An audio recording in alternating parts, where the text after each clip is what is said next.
Father of the Year. He's all involved. I think he's in competition with Gary. You know, I don't know that anybody could beat Gary as Father of the Year. I don't know. I think John Hines up there. Really? He's like a saint. Yeah, we have a couple of guys who are pretty good fathers. I have a feel. I don't really know. I've never seen Fred in action, but I have. You have? Yeah. Is he like a? And he reads to his daughter every night, and oh my God, she thinks the world of him. Yeah, I mean that's very feminine, Fred. Do you think? Yeah. No, I'm just trying no to. guy I'm reads just trying to make at up night. for the fact that nobody was around for me when I was a kid. You're trying to be the father. So that's my obsession. You're trying. You're to be obsessed with surfing. I'm obsessed with being a good dad. I got to ask you, Howard. Yeah. So DePace just says to me on the intercom, he goes, "What about me?" And I said, "Well, you can't golf 2 days a week and be Father of the Year. Do you agree?" He's a bad father, I'm sure. He said he's taking his kid to a baseball game, but that's really what Scott Wait a wants. minute. Wait a minute. Didn't he call from a strip club and give the phone to Artie? Yes, he Uncle did. Artie. Talk to his kid. Yeah, he got a lap dance. Yeah, we were at. That's not Father of the Year. Scott golfs at least 3 times a week. There's no way he can be a great dad. Right. Like Gary takes all of his free time. Like as soon as Gary leaves here, he's with his kids. There have been days when Gary And Scott has a had, nanny and he's never home. Yeah. See, I'm in my big break right now. Right. I coach baseball. It started in April, ended in very late June. Right. And I have a little break. Football starts in about 3 weeks. Right, I was going to say Gary can have a monster schedule and he'll still be there coaching. I'll call Gary about the show and I'll ask him about a guest and stuff. He'll go, "Oh, hold on, I'm here with the kids. I'm on the field. I'm on the field. Give me 2 seconds." Now, DePace, you're out. I of the do running. that He'll be stuff whispering too. because No, you he's on don't. the Yeah, golf I do. You golf 3 times a week, and you have pretty long hours here. Yeah, you but- golf 3 times a week. You have a nanny. You're never home. They're well taken care of. You're so not in Fred or Gary's or John Just not Hines. by you. On the weekends, I'm all about them. I hang with them all the time. Yeah, but you're not in their category. Trust me. Yeah, because they don't reserve it for the weekend. Scott can't stand that I'm better at than anything. No, it's just because your wife doesn't rule the. How do I say My that? wife doesn't rule what? Just say it. It's okay. No, I want to take that back. say It's whatever you just want. because What were you going to say? nothing. Just say it. It's okay. I won't be offended. Because your wife makes you do all this crap. Nah, he's way more. She doesn't into make it me than you coach. Yeah, well, I'll coach. When? Gary, let me ask you Whoa, this. hold on. You're gonna you say you're gonna coach, but when it's 4 days a week and it starts cutting into your golf game, I guarantee you. I you'll was quit. I was going to do it this year, but our town is so weird. They wanted a background check and all this crap. What I are was you like, hiding?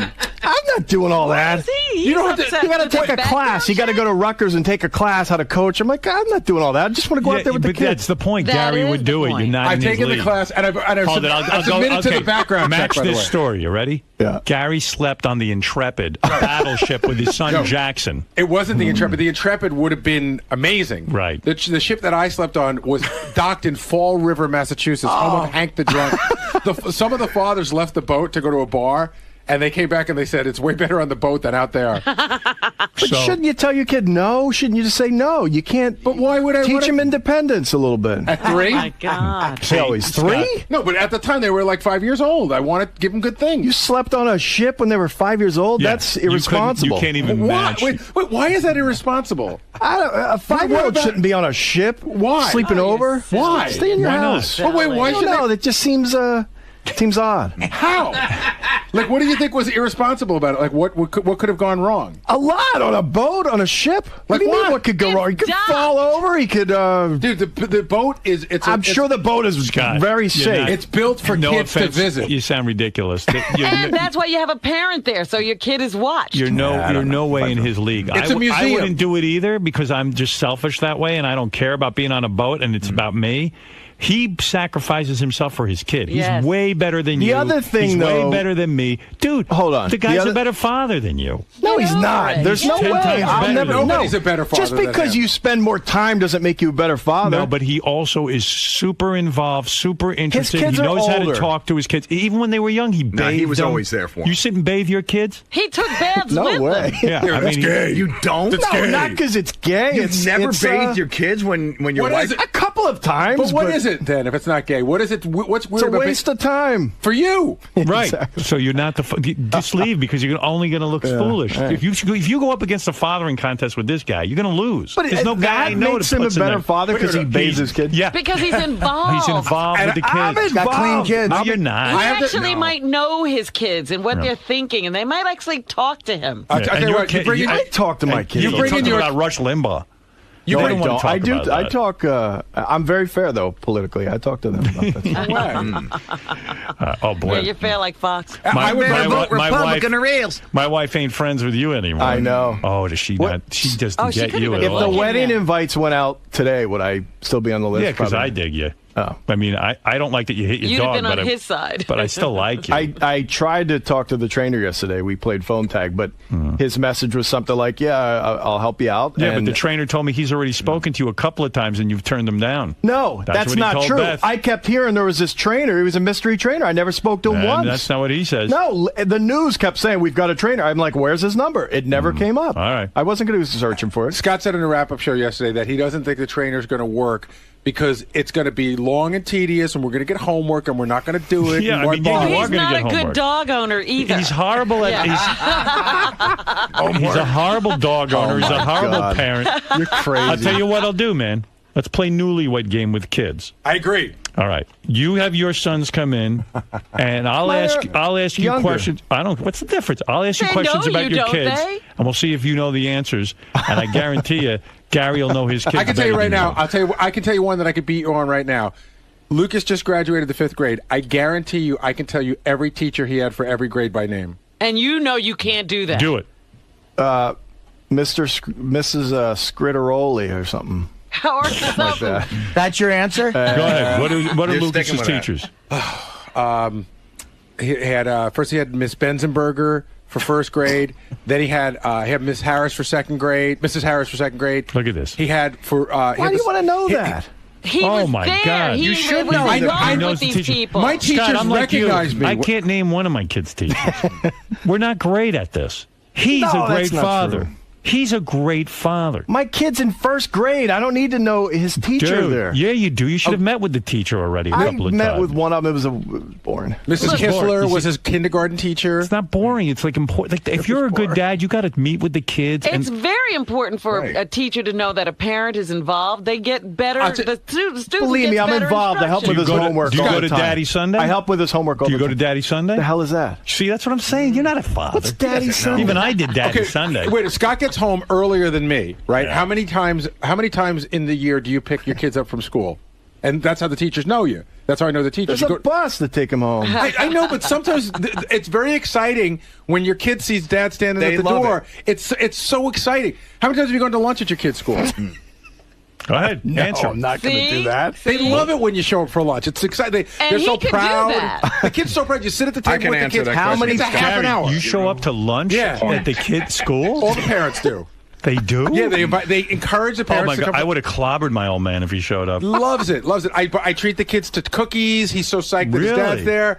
And then they go out on the playground and I say goodbye. How old were they when you were doing that? Well, at the school Lucas just graduated at, I was doing it up to this last year. What Like year sometimes- is he in? Well, he just finished 5th grade. Oh, wow. But like on a Friday, if I had, if I'm home and I have some time, sometimes Lucas say, "Hey, Dad, could you come for lunch today?" I'm like, "All right, I'll come by." Sit at the table with him and his friends. Wow. They love it. Wow. Yeah, he's involved. They actually coddling like them. him. He's not coddling them. coddling anything. Scott, that's a good father. Yeah, whatever. Dude, I'm His telling kids you. won't grow up gay. I guarantee it. I would tell you that for Scott. What's that, Scott? What were you about to say? I would.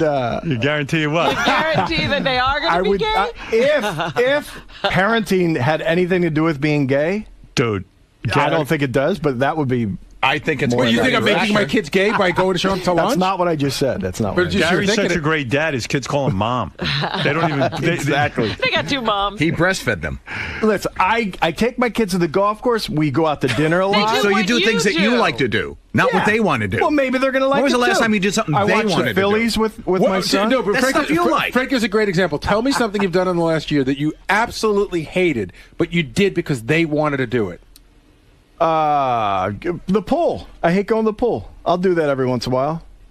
That's lame. Wow. Listen, you're father of the year. Don't even go into a Yeah, don't contest. run in here for the father. I said to- Don't go into a contest with Just Gary. all right. He's like the perfect father. I'm telling Yeah. you. I've seen the guy in action. He's into it. In Scott's defense, though, He runs around a barbecue. I'm not sure that's the definition of a perfect Mary father. sits but there like a guy, and Gary runs around and like chases the kids. Exactly. And, yeah. You just said it. Mary sits back like a guy. Well, Yeah. That is so not true. That is so I've seen it in not action. true. So I'm being a guy and he's being a girl. They just That's what reversed you the were roles. saying. Yeah, and he's a great father. She does a ton Yeah, of most work. guys So are a great not great father. at parenting. So a great father is a guy who acts like a girl. All right, I guess I'm getting it. A great father is a mother. Yeah. Look at Fred. Fred holds a reading class every night. well, actually, Absolutely. it's a mother I with read to the maybe kids. sports skills. What do you read to the kids? What you want, probably. What was the last thing you No, read? they've got their little books or whatever. Those Name one. He read Penthouse 40th anniversue. I can tell you every kid's favorite book. Name That's 2 books you read. Kyle likes those. God, Name 2 books. spaghetti. Something about spaghetti falling in your head or something like that. You doesn't even don't know. read to your kid. Yeah, You don't. Name Once Yeah. or twice No, you you've don't. done There's that one. When he was young, that Grover. There's a rope. But at he's the end not of young his anymore, book. so what do you read to him lately? Yeah. He reads himself. He reads himself now. I'll stick with him. Gary sits there and reads. Gary, him. like my son Derek loves all the superhero stuff, Right. so I'll read some superheroes. All right. Okay, so your father with you. Yeah, I so play in video between- games with them. All right, How then. often Do you you play ever do video anything outside with him? Physical? games? Yeah. We'll have like? catches and stuff. Yeah, baseball. I'm teaching them. I teach them golf. I teach them baseball. All right, well, and that's football a little bit. Just the other day I watched while they built a deck. That's a Wait, dad's duty, right? He says he's teaching them football. What he's basically doing is watching his favorite team play football, and once in a No. while dispensing a fact. No. We'll go out and throw the No, ball you're around. not. Believe me, this guy is a father of the year, and you're not. All right, I'm done with the All right, discussion. all It's right. enough. But in Scott's defense, when we were at that strip club, he could have hung up on his kid. That's true. He gave the phone to me. Oh, look. Okay, here's Father of the Year. I'm going to put this picture up, I think. Here's Scott DePace. He's got a big cigar in his mouth. He's holding his son, and look at the smoke going into his son's face. I second that. His kid will not grow up gay because he won't make it past the age of 14 from secondhand smoke carcinogens. Look at the secondhand smoke going into that kid's face. My dad smoked around me all the time. That doesn't make it right. Yeah, you can't go out. Look at that Wow. It's like growing up in Sea Caucus. picture. Big cigar blowing it in the kid's face. That's horrible, Scott. That kid looks miserable. Hey, Kyle, go juggle a chainsaw. All right, look, I got to Kid take does look miserable. The kid looks absolutely miserable. Well, it's like living with Rush Limbaugh Jr. Let's go to Joe in Allentown, PA. Hey now. Hey, Hey, listen, I wanted to ask Scott a question if I can. Is that all right? sure. He left, but go ahead and ask it anyway. Oh, God, I wanted to ask Scott if he could go kill himself. This guy needs Fuck Nut of the Year award. He is the biggest fucking asshole, and I got to tell you, Howard, this brings your show to a fucking screeching halt when that goddamn asshole is in your studio. I love you, but that dude, that's just a screeching halt, man. All right, very good, Joe. Thank you. Kevin, go ahead. You're on the air. Yeah, Howard, I heard Scott complaining that if you want to be a coach in New Jersey that you've got to go to this class and everything. Actually, my dad does those classes, and what it really is, it's about a 3-hour, maybe a little less, it's a slide presentation, and it's a discussion group, and it costs $35, and it's no big deal. I don't know what he's complaining about. If you're a dad that into it, you can't. Right. You can't cough up 3 hours and $35. Scott, I'll send you the money, Scott, if you need it. Hey, you're right. That's the point. that's He the doesn't point. have And- 3 hours for his No, kids. 'cause he could be only, golfing. and not only that, it's like if you're a parent, and let's say you don't want to be a coach, would Right. you want to send your kid to a place where you know the coach is like certified? He's had a Scott background doesn't check. care. He's not a child course. molester, and he's not going to fly off at the handle when the kid doesn't catch a fly ball. Scott Absolutely. doesn't care where his kids are Right. going or who's supervising. I don't think Scott has the $35 either. Yeah, go ahead, Well, Scott. the seminars don't even have that much to do with coaching. It's got more to do with, just being considered. Coddling the kids. In our town, they don't want you to keep score, no stats. It's a bunch of crap. So Well, you. that's the town. That's something that you take up. That you take up. at I one know. of the Listen, leagues. I'm gonna But do it that'll next- take that'll take time, Scott. You'll have to invest some It's time. 3 hours. It's not I like a know. whole I'll thing. do it. It came up. Do you want to be the coach or whatever and do all this stuff? And I was like, I don't know. No. Right. But I was at See, every Gary game. does. I was at every game, and I was a coach. I was there on Listen, the let field me with tell the you kids. something. Don't feel so bad. You have a lot of outside interests. Gary doesn't have any. He's like he wanted kids because he yeah. wanted to be interested in them. Gary's a guy who goes to God. Vegas and sits in his So- room. Gary's a guy who goes to Vegas, sits in his room, and looks for things like he can't even entertain himself. So he You'd needs have things people. to do. That's why he's a great father. We were all sitting out there trying to figure out why, because I was thinking about what Scott Right. said. Why does your town have a creepy rule of asking for a background check on a coach? Why is that? No, I didn't say it was a creepy You said they have a rule. bunch of creepy rules. Like No, they want bunch of- background checks. No, I just said it was like this whole thing. When I was a kid, there were plenty. I mean, Okay, you never but you're had not to a do kid that anymore. stuff. Now there's fucking pedophiles. Now all of a sudden- this is what Howard. This is a background check. You fill out a short form, They see if you've and you ever give them been a copy. arrested. You give them a I copy was- of your license, Right. and they do. And you know what? And maybe- I'm glad they do that. Why don't you want that? I overstated. It just seemed like a pain in the ass. Come on, Scott. Make sure For that me, other I'm glad people- that the other coaches have it, but But for why is me, it a pain in the ass to give someone your license so they can make sure you're not a pedophile? I'm saying taking the class and the background check and all this crap. I was like, Jesus, I just want to It's help some 3 kids hours. out. What am I under inspection? Yeah. You are. I don't, What do you- I don't Read want the to be. papers? But what are you offended by? Like when I took the class, I was actually grateful that I learned CPR again, just for my own family or for anybody. Listen, It's just good listen, to know. You win. You're a better father than him. He's not a good father. Face it, and you're he's got Goofus, a he's lot. Gallon. And he's got a lot of interest. Like I see Yeah. you. You love to be with people, and you love do. like you do. I mean, hate people. He went to Vegas. He didn't know what to do with himself. He was begging Nick DiPaolo to come to his room and watch TV with him. That's a horrible way to be. You better Yeah. pick up some hobbies quick. Yeah, he needs The people. bigger question is, what is Scott hiding, people? Nothing. Background he doesn't want us to know. Maybe I'm a pedophile. By the way, you know what golf stands for? what? Howard, you know what golf stands for, right? What? Go out and leave your family. Right, of course. All right, Mike, go ahead. You're on the air. Hey, someone needs to call fucking CPS on this guy. This guy, dude, do you even go out with your kid fucking once a week, dude? Do I have to answer this? I don't Jerk know. off? I don't know. Yeah, I go out with my kids. What are you talking about? I took them out to dinner last night. Oh, wow. My wife worked late. I went out. Everybody takes their kid to fucking dinner. That's fucking normal shit. To you, that's fucking not. I went to the pool last weekend with them. I hated every second of it. All right, listen. You're not going to beat Fred. You're not going to beat Gary. You're not going to beat John Hine. John Hine is like Father of the Year, Yeah, too. John Hines. Good. Yeah, I don't know why John is Father of the Year. I don't know his parenting Oh, my God. history. He's really good. You He's beat way me. I've too- never met my kid. Right. It's unbelievable. Thank you.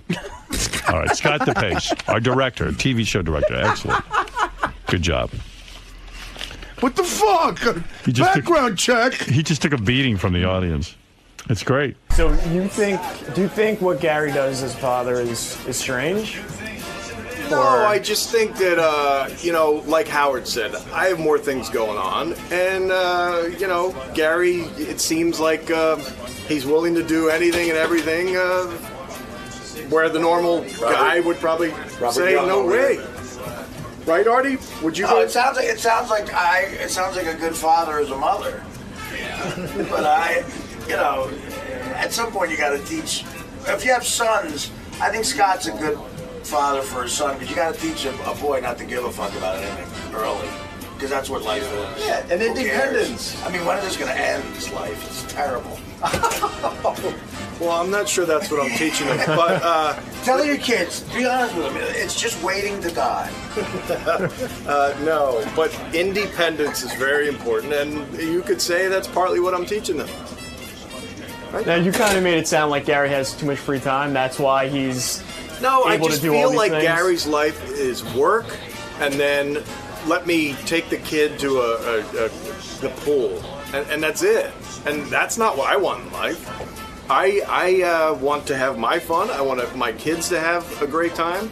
So yes, I definitely spend time with them, and that's my level. But for them to say what a good dad is, again, these fucks in there. Yes, I said it. They want to, describe what is right for them and put it on to everyone else. Well, I've got my opinion, and I'm right, and they're wrong, and that's it.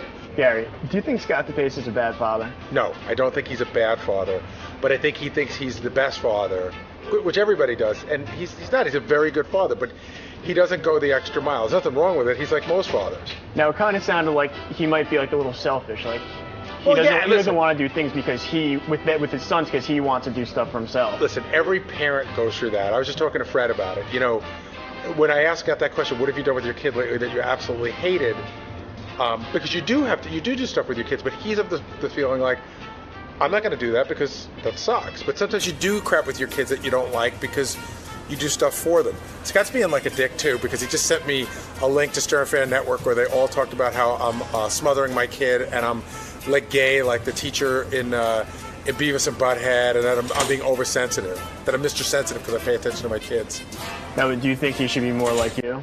No, I think he should be. You think he's fine how he is? The thing about Scott that I find fascinating is that no matter what subject, whether it's politics or anything, Scott feels like there should never be any progress at all. So his whole rap was like, listen, when I was a kid, they didn't do background checks. What the fuck they need background checks for? And I was like, when I was a kid, they didn't have seatbelts. But things progress and things evolve and things change. He's very much like, this is what I had and this is what I give my kids. There's no growth. So I guess his father didn't do a lot of things with him, and he's I don't know, but it's just he's just saying, this is what I know, and that's what I'm going to do, and don't fill my head with extra stuff because it makes it hurt. I do think Scott's a good father. I think Scott is just in the old school fatherhood mentality, which is what I was talking about with Fred and John Hine. So Scott just does things differently than the other guys do, and it's sort of like, the old school, like, all right, kids, I'm home from work, I had a tough day, your mom will feed you, your mom will change your diapers, your mom will bathe you, I'm going to sit back, smoke a cigar, and play golf. He's just a little bit hands-off, it seems. Again, I don't live in Scott's house. It just seems that way, but it doesn't mean he's a bad father. Scott's a great father. I see him in action. He loves his kids, loves his dog, has a real nice house. He takes care of business. He's great, but, I don't think he was stating his case properly, and I probably wouldn't have been so open about some of the things he was open about, so... But yes, the bottom line is Scott's a good father. I wouldn't say Scott's a bad dad. I mean, he just does it differently. I mean, he's very old school.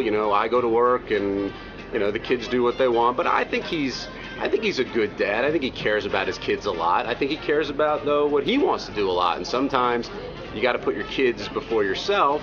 And sometimes you got to put yourself before your kids. For example, I'll do things that my kids want to do that I don't necessarily want to do. And I don't know if Scott does that. But again, that doesn't make him a bad father. And in terms of being the best dad, Gary's tough to beat, man. He does everything for his kids, and I really respect that. Fred Norris is a great dad with his daughter. Doug's a good dad with his daughter. So if we had a contest, again, I'm not saying Scott's bad, but he'd probably come in last. I really did. I had a fucking incredible dad, and he was great. We were involved. We had a lot of fun. But your dad can also have his own interests. That makes him a person. It teaches you independence. So you don't think Scott's a bad father, right?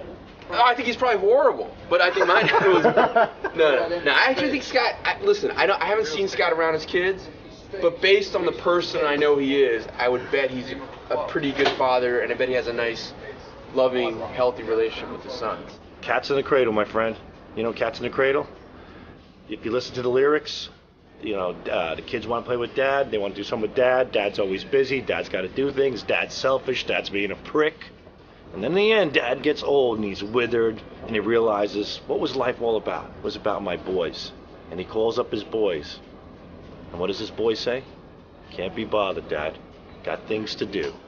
And that's what's going to happen. He's going to end up a withered, old, bald man. He's going to look like Ebenezer Scrooge, sitting in a chair with his golf club that nobody cares about and his golf caddy, collecting dust full of cobwebs, and he's going to pick up his phone with his withered hand and that shitty cigar in his mouth and go, you want to come over, son?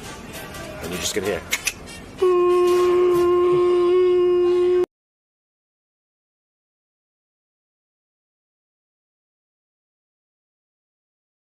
I'm David Tell, and I'm here to pour myself out, get the message out about the new Gong Show on Comedy Central, and of course to reminisce about our Afghanistan USO tour.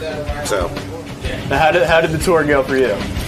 I think we'll all agree that the tour is great. It's the getting there that sucks. The flying, taking 5 planes to get there, spending 20 hours, and very unsmokable airports, which was a shock to me. Turkey, you can't smoke in the airport. Can you believe it? Yeah, you can bang a boy in the... I'm kidding. No. But yeah, that was the hard part, and the heat of the whatever that was, desert areas was very, very crazy. But the guys did a great job, and the troops were very into it. So. I think David Tell's got some real pressure on him. He's got to go out and promote the Gong Show. They're starting it on Comedy Central. He's the host. He's the host, yeah. Yeah, it's his show, so he's got to get out there. You think there's real pressure? It's Comedy Central. Yeah, no, there's pressure. They're banking on this? They're banking on him. All right. He's their one hope. Now that they lost Dave Chappelle? Yeah. What's up? Is there pressure on you to promote the Gong Show? In other words, you want this to be... But, I mean, you can laugh all you want, but this is a big deal to you. I mean, It really is. You need this to be successful. This is my last chance to show business. I mean, you've done a lot of work for Comedy Central. You've had HBO specials. You're a successful comedian. You had your own show for I did, yeah. That didn't work out. It didn't... What? Well, I mean, it ended. Well, I ended it, though. Right. Oh, yeah, you it was did? going to kill him, that show. Why did you end your own Dave Attell show? Because I only have one liver, and it got harder to do as it was called the Insomniac Show, not the Dave Attell Show. All right, but it should have been called. Everyone called it the Dave Attell. The whole industry called it. They called it the whole industry. Yes. Yeah. Everyone in the industry called it the Dave Attell Show. Exactly. Variety, of course. Yeah. No, they called it. Why I ended it? Because it was getting harder to do, but I wanted to keep doing hour specials, and they wanted the half hours, and I guess in hindsight I should have kept doing it. But look at me now, I'm like an old, drunk guy. I mean, it just seems like. Are you really a drunk? Yeah, and that's why the Gong Show is like a perfect rehab of. Do you have a drinking problem? Yeah, well, what is this? The first time on the air? No, but I'm saying, I'm wondering. I did not. I haven't had a drink in like 6 months. So, and the guys will back me up on the tour there. So. How much is this a shtick? This addict kind of person? I don't speak early Jewish vaudeville terms. Right. How much of my shticklach? Yeah. How much? No, I mean, how much of this is your persona? Like Dean Martin. Everyone thought he was a raging alcoholic, and maybe he wasn't. But some people have suggested it was an act. Is this an act with you, or are you really having a problem? Do you need to go to rehab? No, I think that what happened is just I got, I just stopped because, it was, I just was sick of, just doing nothing. And, the drinking was boring after a while and shameful. Was there cocaine involved? Yeah, of course. Of course. But that was years ago. Right. No, because Sarah Silverman said when she went out with you, when she was your girlfriend, right, she saw no evidence of drinking or any of this behavior. It came after her, she said. I thought he was always depressed, though. Well, I didn't have any money then. You didn't have money to buy alcohol. Exactly. I didn't have any of that kind of remote control money, as we used to call it back in the 80s. So they called you and said, we're starting the Gong Show again. Wait, jump around and okay, and what else happened? Wait, hold it. Go ahead. Don't worry, I'll get back to everything. This is how everything. you break a guy down. You don't stay on the same topic. I thought we were on the same team a minute ago. By the time I'm done, you'll see. Watch out for a curveball coming. I think I just got it. No, it was Sarah Silverman. Right. I'll go back to that if you want. No, that's okay. What are you going to do with the wedding? That's what I really want to know. Can I say? Go ahead. Give me your suggestion. 2 weddings. It seems to work in every Ashton Kutcher movie. Why wouldn't it work for you? You're making a good point. You run from the guest house to the front of the house and the back of the and the mate's like, "What's going on, Mr. Howard?" That is genius because there's so many people who split up. You could have the other partner there. That's a very, very boring. All right. So what happened with the Gong Show? Yeah, Dave. Now let me. Can I say one thing? Tip of the hat. Did you? Oh, thank you. Tip of the hat to you.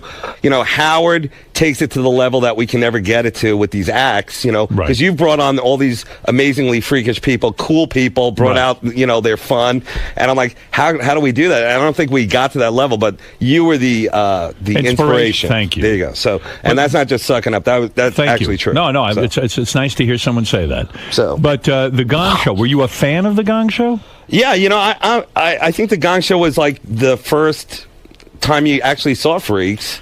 I was doing a fan great things, yeah. And like ukulele acts and guys in a bathtub and Gene, the dancing machine, all that stuff. And that was before YouTube, so that was like really the only outlet. Right. We take it down and dirty, more the road of hilarious than that. We've got something going that they don't have going for them, which is great judges, and the judges from Andy Dick to Triumph the Insult Comic Dog, Adam Carolla, all these different people came on, and they had a ball with it. They just they get involved in some of the acts. They lay it down. It's not like Sharon Osbourne giving this critique or some English dandy giving some kind of you'll never make it, mate. And so blah, blah, it's a direct ripoff of Howard Show. Exactly. Thank you. We have everybody from unicyclers to queefers, and and in between. Yeah, that's your that's your bread and butter. You do here. have a queefer. Yes. Oh, so can a queefer win? I wanted. See, that's the thing. The whole thing that really got me was that America's Got Talent. It's always like the juggler and the guy on the unicycle with the bag,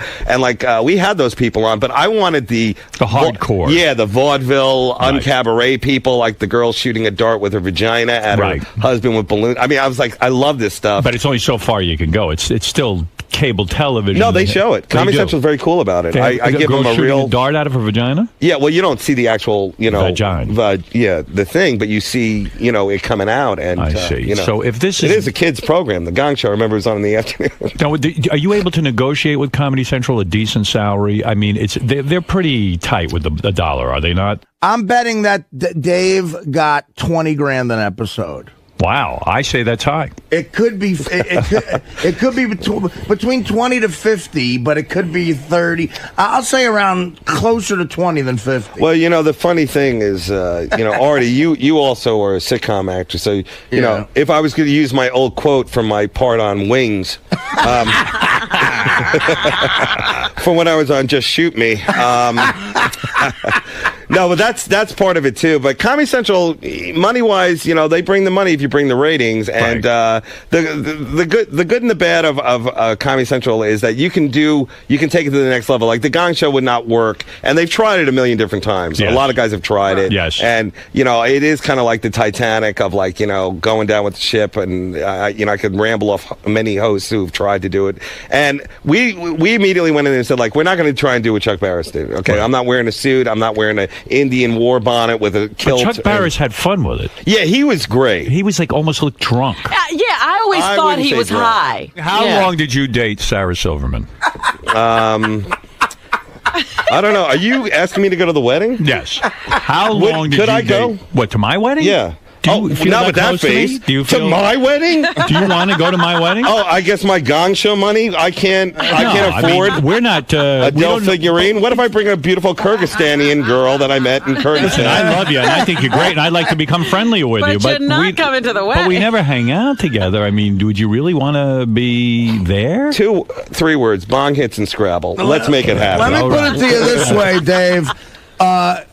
What kind of gift could you afford at Crate and Barrel?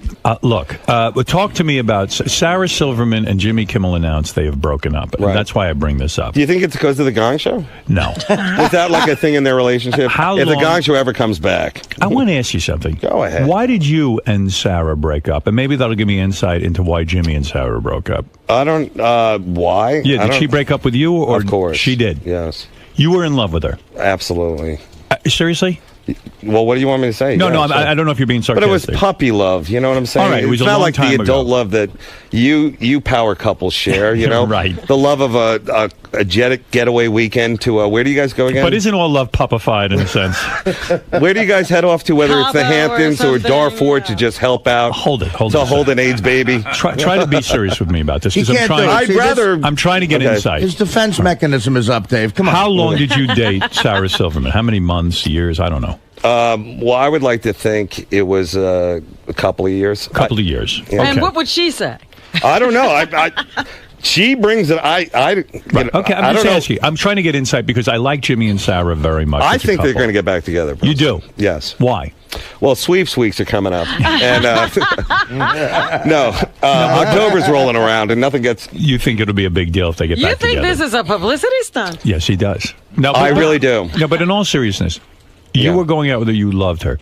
Right. Was the sex great? I keep thinking that Jimmy and Sarah maybe didn't have great sex. That Jimmy maybe got bored or something. Really? I don't know. I'm trying to put this together. You don't think Sarah got bored with the sex? She could have. I'm asking from a man's point of view who slept with Sarah. So Jimmy was the great lover? Was Sarah a great lover? She was a great. I would say she's like 3 lovers in one. No, is she a great lover?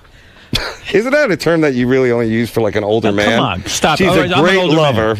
Is she a great lover? Yeah, she is. She's very. I'll tell you one thing, and this is all in truth. She's a very alive person. She's very in the moment and all that kind of stuff. And me, a brooding, balding old guy. That's the kind of stuff that you're attracted to. Right. She's like a live person, and she's good at sports. And I could give a shit about sports, but But the sex was frequent. In other words, it wasn't being withheld. It was a good. Is that what you think would happen with them? I don't know. I'm trying to piece this together. It's shocking to me. I'm actually upset about it. Are you really? Yeah, because I enjoy hanging out with them as a couple. Well, why can't you still do that? As a couple? I can't. They won't get together as a couple. As a T-Mobile cell phone, can't you? You know what? I'll tell you this. What is your theory on this? What do you think happened? I really just heard about it the other day because a We got a little saying in Afghanistan. Right. If you love it, no. I really don't know, but I'd say that both of them are, like I don't know Jimmy that well, but I know her pretty well, or I did, and I think that they're probably working a lot. Like he has his show, right, and she has her show, and that's a lot of work. And then I think it's like adult stuff. It's not like when you're just out of college, kind of hanging around things. So it's more of an adult scene that I probably wouldn't know about. But that's probably, I'd say, the problem. Last time I saw her, she said, "I love him. I'm going to be with him the rest of my life." Blah blah blah blah blah. And what happened? Well, this was the rest of her life. You just didn't know. It didn't mean she was going to be dead. Right. I don't know. I don't understand it, to tell you the truth. I really don't get it either. And have you ever done Jimmy's show? Yeah, I have. Yeah. When during the Insomniac thing, I came out and Did you discuss having sex with her? His girl? No, I didn't. You didn't. Why not? Wouldn't that be great television to say, "Hey, I banged her, you banged her. Let's compare That's notes." pretty rock and roll. It's not so much comedy. That's like what rock funny? guys do. Like Eric Clapton could do that, or somebody like that. I don't know. I mean, I would have tuned in. I would listen to you guys comparing notes and saying, she didn't do this, but then Jimmy would go, "Oh no, she did that with me." Don't you love it when and he goes, "She never licked my balls, and that upset me." And no, Dave wants to do jokes about shampoo and a sock. Every time I come in here, you always bring up Sarah and all that stuff. What do I have to do that? Like, if I found Bin Laden on that trip, and I also opened Iron Man, I only brought it up because of the news that they were. I know. I it's thought shocking. you could offer insight. I did. Do you think it has something to do with the gas prices? Now this leads into neutral territory. Do you have sex videos of her with you? No, you never took her. Before that, no, never. Wow. Well, all right. I will drop it then. Like, I mean, honestly, Howard, would you? Don't you feel like that's like you got to be really on your game to do that kind of stuff? Like sex video? Yeah. I've tried it and it never works out well. I've done it a couple of times in my life. Now, a man in your position, why would you even put yourself in that position? I look so bad. You do? On these videos. You think you're in decent shape. What? You really aren't the the best judge. You should show us. I did one where I took the video on my penis, and I don't know, it must have been bright light, but it looked very veiny and like it was. I was like, ugh. You're too harsh and critical. When people ask me that, I go, look, I'm embarrassed by video of me not having sex, just acting. Yeah, right, just being around. Right, yeah. I mean, that's what I mean. You're too critical of yourself. You should let somebody else judge it. Okay, Robin, I'd love to have your critique. After Gary came back from Afghanistan, he came to me and he said, "Dave Attell is a saint." I said, a saint. He said they should call him Saint Attell. He really is. Why do you? I said to Gary, "Why do you say this about Dave Attell? Because as far as I can see, he doesn't look like any kind of saint to me. Right. He seems very... Nobody's ever described him that way before. And he's a Jew. And he's a Jew. That's right. And then the Jimmy thing, right? Right. So, and he fucked Sarah. Yeah. I mean, I don't see him being a No saint. saint has ever fucked Sarah. So Gary goes, Wolf, there were days when we were traveling. You know how he talks. He goes, Wolf, there were days we were traveling. And we would be very tired. And sometimes the USO would say, when you're eating, go have meals with the troops and talk to them. But sometimes we were so tired, we would just eat amongst ourselves. But Dave Attell would go over to the troops' tables, no matter what was going on, and sit there and talk with them. It's very, very important to him. The whole time he's there, he's talking to the troops. He never shied away from the troops. Right. Well, is that accurate? That is accurate. And, the guys didn't know that that's part of the USO thing. It's not just doing the shows, but, they picked it up real quick. Artie apparently didn't know. All right. Well, but Artie is Artie different. Slept, yeah. We just... Artie slept through all of Afghanistan. But they were like, how do you do it? And I go, well, I was brought up as a runaway. And I was used to going truck to truck looking for love. No, it's... What is these guys are... I'm sorry. Go ahead and explain yourself. I'll explain. I'm glad that... First of all, I'm glad I couldn't pick better guys to go with because not just Artie and Gary, but Nick and Jim Florentine were great. And the whole thing is that the monotony... we see the war war in little snippets on the news, and it's explosions and shooting. But then there's the other times of just monotonous routine, heat, being distant from their loved ones, their lives. You know, there's a lot of people there in the Guard and Reserve who have other lives that they've had to put on hold to do it. And what the we psychological pressure, knowing that they might be killed at it. Exactly. Right. But besides all that, there's really just the never-endingness of it and the sameness of it. And that could be horrific or it could be boring, but it's over and over and over for over a year. And we're just like new faces that come in. I don't consider myself famous. I'm not, Jessica Simpson or anything like that. But we just come in and like whether they know you or not, it's just somebody else to talk to. Like, comics are great because we don't bring any equipment. We just come in and tell a couple of, dick jokes and we're out of there. Right. And they love it dirty. And, they might say the powers that be, keep it clean, do this, whatever. Yeah. But when it gets down to it, they always love it dirty. And we love bringing it to them that way. So. Right. Yeah, the shows, it was a good experience. The shows were very successful, and like obviously Dave destroyed, as did Nick. Everybody killed. Yeah, and Gary did a good job. And I mean, it is so satisfying afterwards at the meet and greet when these guys come up to you and say, you know what, man? And every one of them were nice. We really appreciate you coming. We laughed, and it was good to escape for a while. And Dave has gone probably about 4 or 5 times. Is that right? You've been there quite a bit. Different place, right? yeah. Yeah, I mean, you've been to Iraq? Iraq. You've been to Afghanistan. And, Afghanistan used to be the one where everybody's like, I hope I get sent to Afghanistan because it's safer. Now it's really, like, going crazy. Yeah. Did you feel in danger at any time when the mortar attack? We read about the mortar attack. We asked Gary and we asked Artie about it yesterday. Was that your first time being under attack? Well, besides coming on this show, the emotional mortars, the rounds shot at me, the salvo.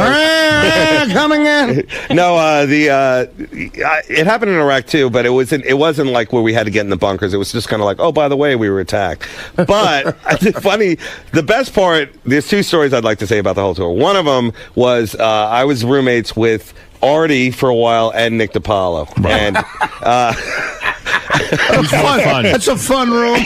It was a fun room, and Artie, it's hard to sleep with him because he, you think like he's a bigger guy, he must snore. Well, I snore, Nick might snore or whatever, but he talks in his sleep. Oh no! Really? And not just talks, he orders food in his sleep. Oh, I'm not kidding around. Get Nick DiPaolo on the phone. It's so true. Yeah, no, is that right, Howard? That's crazy. Dana and a couple other chicks have said this to me. You order food in your sleep? And Howard, he sounds contrived, but he's telling the truth because it is true. Other people have told me this, and it's so embarrassing yet so funny. I never heard it. Does it arrive? Does the food come after you what did I say? I'm no Craig Gass, but may I try it? Yeah. Okay. It's like 2 burgers and a dew. Like Mountain Dew. 2 burgers and a dew. Oh, are you serious? Yeah. You mean he's laying there, and all of a sudden you start hearing him talking about food? 2 burgers and a dew.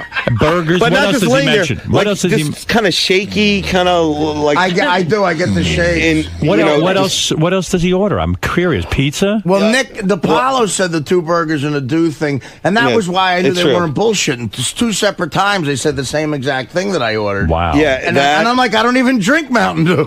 And the whole trip too, he was not really eating. He was eating apples the whole time, and he had like 1 big meal, and that was about it. It's amazing. Gary was telling me about you in Afghanistan, and he said this, and I hope I don't embarrass you. He says, at one point, Dave Attell waved his hands over the desert, and it turned into water. I'm not kidding. No, you know what? I was afraid, like flying in the helicopters and all that kind of stuff. But that was pretty cool that we got a chance to do that. That was really Did cool. Did you shoot off a gun like Artie and Gary? Yeah, I did. You did, and you liked it. Yeah, no, that's the coolest part of it because, like, they were like, "Hey, how do you know?" Like, because I watch all those military, like, history channels. Why do you? I love that stuff. Why do you go? You didn't just go once. This is your 5th time over. Well, no, I've been to Afghanistan twice and Iraq once, and then I've done like other U.S. Why do you do it? Do you feel an obligation? Yeah, I also feel that like we're not really asked to do anything, and that like it's a really good.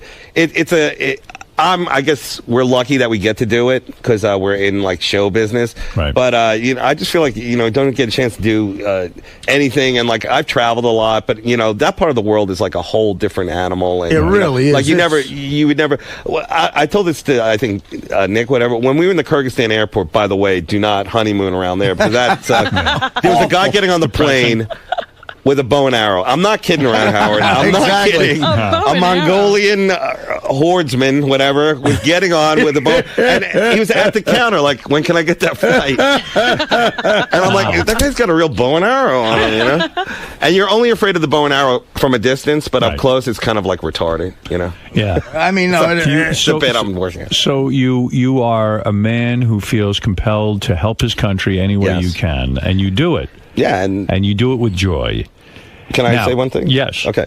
The biggest surprise, delightful surprise, was when we went to the Predator base, and did Gary tell you this? Oh yeah, the colonel. The colonel of the Predator base is like the most devout fan of your show. Wow. Anyway, because we walk in and he's giving us like a bullet point thing on the Predator, which is pretty cool because Jeff Anthony, usually when you do the USO tour, you meet everybody. You meet like the guy who's in charge of sanitation, and he gives you like a rundown on how they do the base and like how they set up the city and all that kind of stuff. So some of it's kind of monotonous, but you know, you're there to meet the guy, so you got to, sit through it. But this guy goes, I got a couple questions. One about the merger.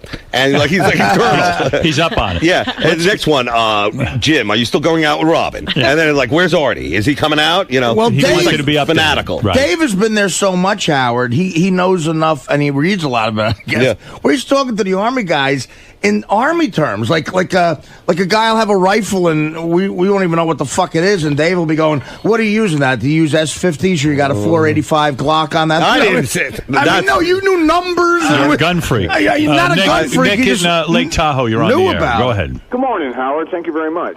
I got a question for David Tell. Was there any time on the trip that you guys were so scared that you said, "Oh man, this is it. I don't know if we're ever going to get out of this one," or anything like that? Artie, Gary? Probably when Artie was talking in his sleep about food. I thought he was going to eat me. No.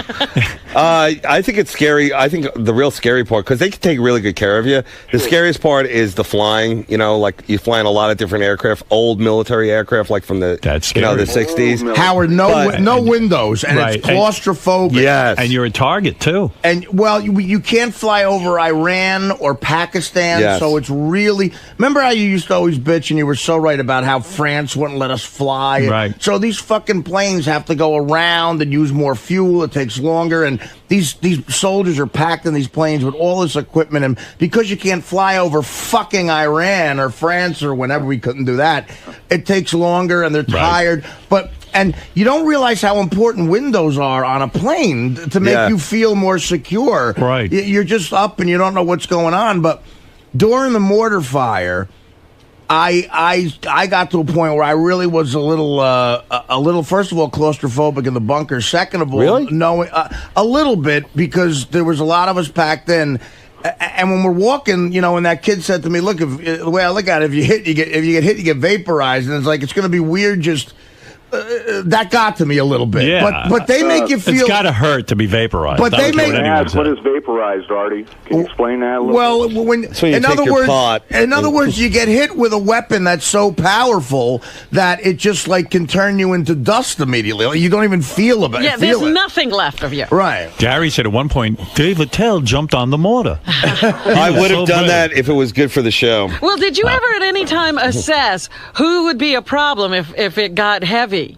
Well, I did think that if, let's say, we were captured, I know as a Jew, I would have had to think out one of the other guys. Right. No, if we say got into a crash and we were in the desert by ourselves, abandoned, alone, and had to resort to cannibalism, you figure I'm going first because they're lasting 2 months on me. Let's go to Jerry. Jerry, you're on the air in Dover. Okay. Hey, besides that, the Gong Show looks like it's going to be funny as hell. But, thanks, man. Hey, Sarah Silverman, little star fucker, did she take it up the ass? Oh. Wow. That's a legitimate question, and you got to deal with it any way you have to deal with it. You really think he should answer it? I do. I think it's legitimate. I don't think it's a nice question, but I think it's a legitimate question. Did Sarah take it in the ass? No, I don't see any of that there. I think it was more by Kabbalah sex. It was really... It was more traditional. Yes. All right. I like how that guy came at it. You were with her in the early 90s. That was the height of the anal craze. Was it really? Absolutely. You missed it? Even Robin went through it. Robin took it. I had it a couple of times in my ass. Yes, absolutely. Well, you know, back in the desert, that's really the only way to clean yourself. Clean your piece, as they call it. That means she probably took it right up the ass. What's going on with your relationships now? Do you have a girlfriend? No one ever reads about you in the tabloids. The Gong Show is really, I think, like a eHarmony for me, because I met so many interesting ladies on there. This one girl. Are you having sex? Well, not really, because I stopped drinking. Oh. You mean that ended your sex life? Well, it does. You know, it kind of like you'd rather go home.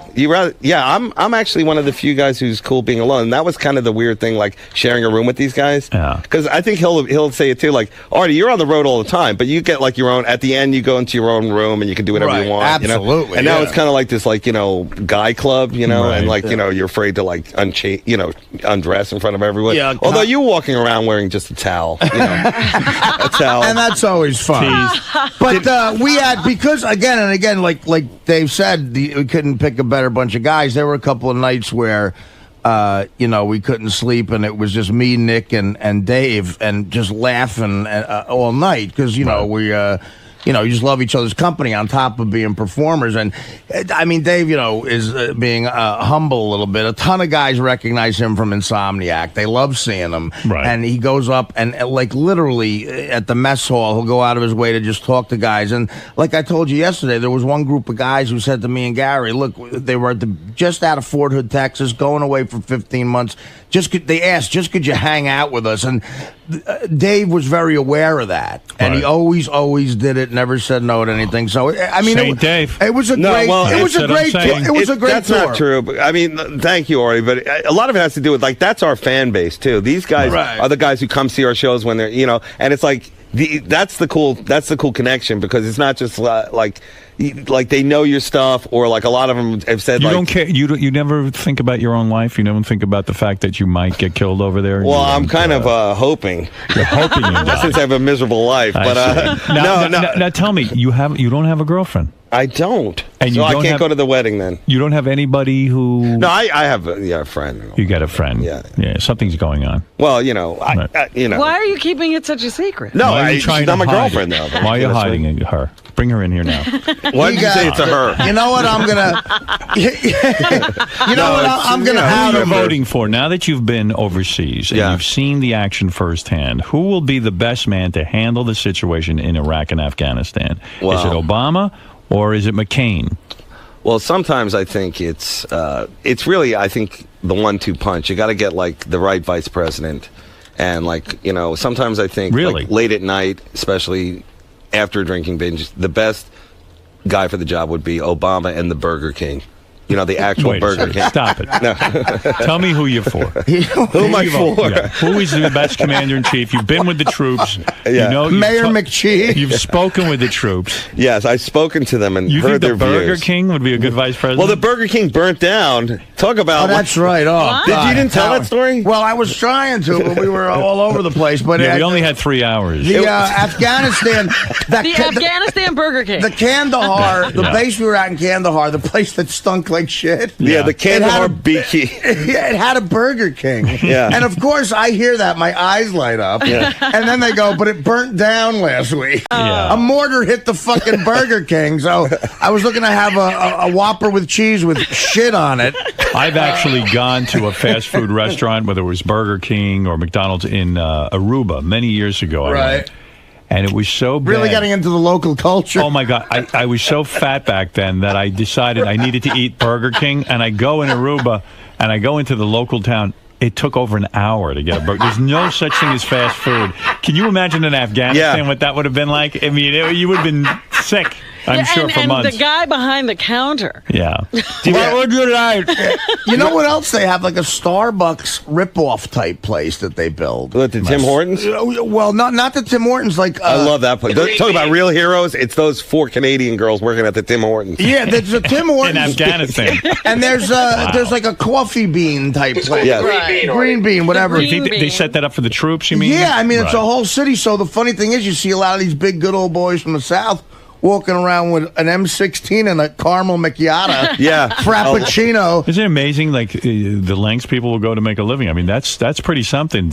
That's extreme to set up like a Starbucks in Afghanistan. Right, and it's when always you hear packed. about those people who get kidnapped, it's always some guy from the Midwest who needed a job. It's always a barista at Starbucks. Shows you how shitty things are out there. In Kyrgyzstan, the cool thing is because the people are like Russian hybrid. You know, like you'll meet like a girl like with one blue eye, like a husky, like weird hot girls, and they get jobs on the bases. And like I was up early one day, like just chain smoking outside, and these two guys walked by, a guy and a girl, and they're like wearing like all yellow. I could tell they're not in the military; they're like contracted, and there's like this drop dead blonde hottie who in New York would be, you know, like the top of the totem pole. She's like collecting my cigarette butts and like putting them in this thing. Yeah, like, that's right. I couldn't believe it. Like that's the best job there. Local Russian nanny. They need Tyra Banks to find her or something. All right, smoking blondes. All right, you didn't answer my question, right? Because Artie said he now was leaning toward McCain after coming back from the troops. A little bit, not totally. I don't know. You could switch back. Who are you supporting? Well, I don't really know who I'm going to support. I always go for the ones who are like pro-abortion and all that kind of stuff, gay rights and all that. Because you know, like I feel like it's too stiff out there, especially in the comedy clubs with all the you know church stuff. But you know, that's just me. You know, whatever. But plus, you're a gay guy who's had an abortion, right? So that would be Obama. You're for. Yeah, I guess that. But I do love McCain. Like I read all his books, and I think he's definitely like, you know. So you're having a hard time deciding. It's very hard. So And I probably, also- you know what I think I'm going to do? Sleep in and not vote. You think that's good? No, That's maybe what I that's do. the answer. You Will also know that McCain can't really be fucking in real life anti-abortion. You know what I mean? Yeah, but he's a cool dude. He's a cool dude. Policy. Yeah, I know. He should say it, but these crazy Bible Belt people have you by the fucking balls. Well, then he's got to stand up to them. That's what I think. That would be leadership. That's One right. other thing I said in my sleep, I just remembered that, and again, other people have said this, and Nick told me this, that on top of that, he claims that I said, and again, I shake around when I do it, and Nick does such a funny impression of me shaking around. But what does he claim you said? He claims I said, no, regular Coke. Regular Coke. I'm not kidding. I don't know if that was a drug. I'm not That's the kidding. greatest thing I ever I mean, heard. and these both guys said when they woke up with me one night that I was ordering a burger and a Mountain Dew. I don't dream about food like most guys dream about pussy. Exactly. Well, I had a Maybe. wet dream, and I woke up and it was all ketchup and Russian dressing. He would go to sleep with like ice tongues, Do you like a realize teddy. Do you realize his nightmare is being served Diet Coke? He hates it so much. I do. I never Listen, thought of it that one way. final question. Yeah.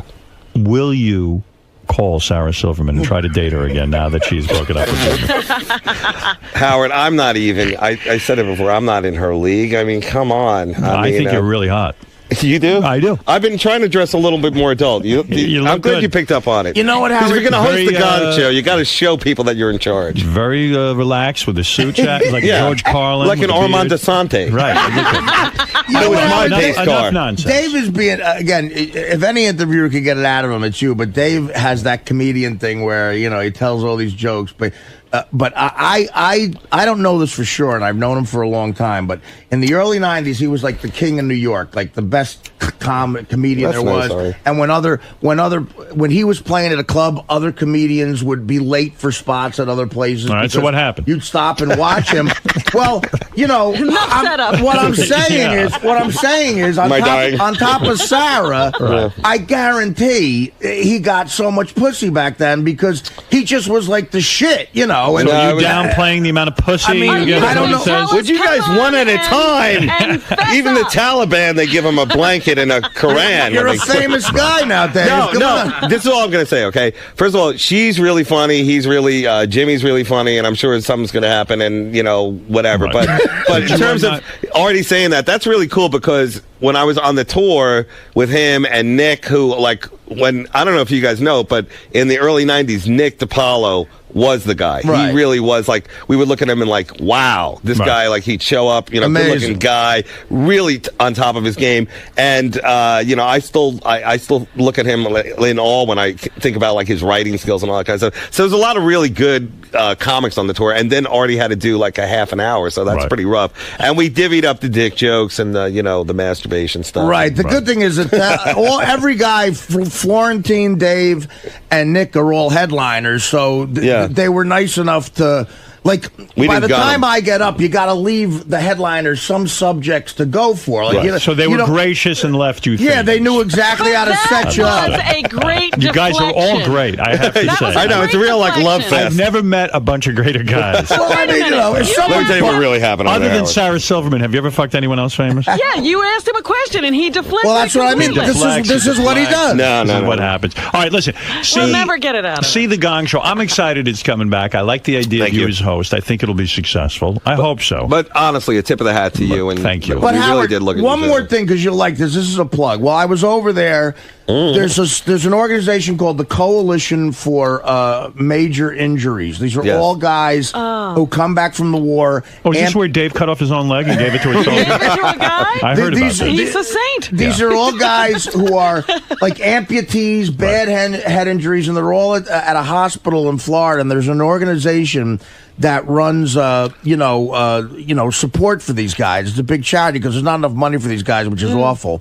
And Dave does work with them. And while we were at one of the meet and greets, a guy came up to me and said, "Art, you don't know this, but I have half a leg, and I chose to come back here to work administration, but I work with this coalition. Would you guys do a show in Orlando, Florida for us? And maybe, like, if it's you and Attell and these guys, we get 4,000 people and just give it all to the workers." I gave him my phone number, and I've been in touch with someone he knows. And Dave immediately said yes. Yes. And so he's a very giving man, you would say. Yeah. So sometime in October, November, we're going to do like a 4,000 seater for this coalition of injured people in Florida. You guys are really giving back. And Jimmy Florentine and DePaulo already said they would do it. And again, it's a free show, and it's what is the official name of that, Dave? It's the coalition of. Dave, let me ask you something though about that. It's Wounded Warrior. I thought we were talking about. Wounded Warrior. I didn't hear about this Orlando thing, but that's how cool. did Sarah let you know she was leaving you? All right, listen. Okay. Dave, best of luck. We love when you come in here. So, Dave, are you really the saint that Gary's making you out to be? I think they built me up pretty hardcore, but one man saint is just another man doing his job. Not like these Hollywood types. No, we really want credit. Come on. No, but they, I don't know. It was, put it this way: there were a lot of dick jokes that the guys loved. That's what I think everybody did their job, but it's not really a job like you kind of enjoy it and all that kind of stuff. I couldn't do my 20 I like minutes. how Howard brings you back to earth. You can do anything, and he's like, Dave, how do you think Artie handled the hot weather over there? I know he was nervous about that for a while. I have to say honestly, I really didn't think he would make it through the 100+ degree temperature, but he did. I slept most of the days anyway in air conditioning. With his ordering food, his Green Beret training kicked in. He did it like when he had to be up. He did it because after like 7 in the morning, it starts getting really hot. And by afternoon, it's like way too hot. But the locals seem to be moving. I don't know. I'm just rambling, but.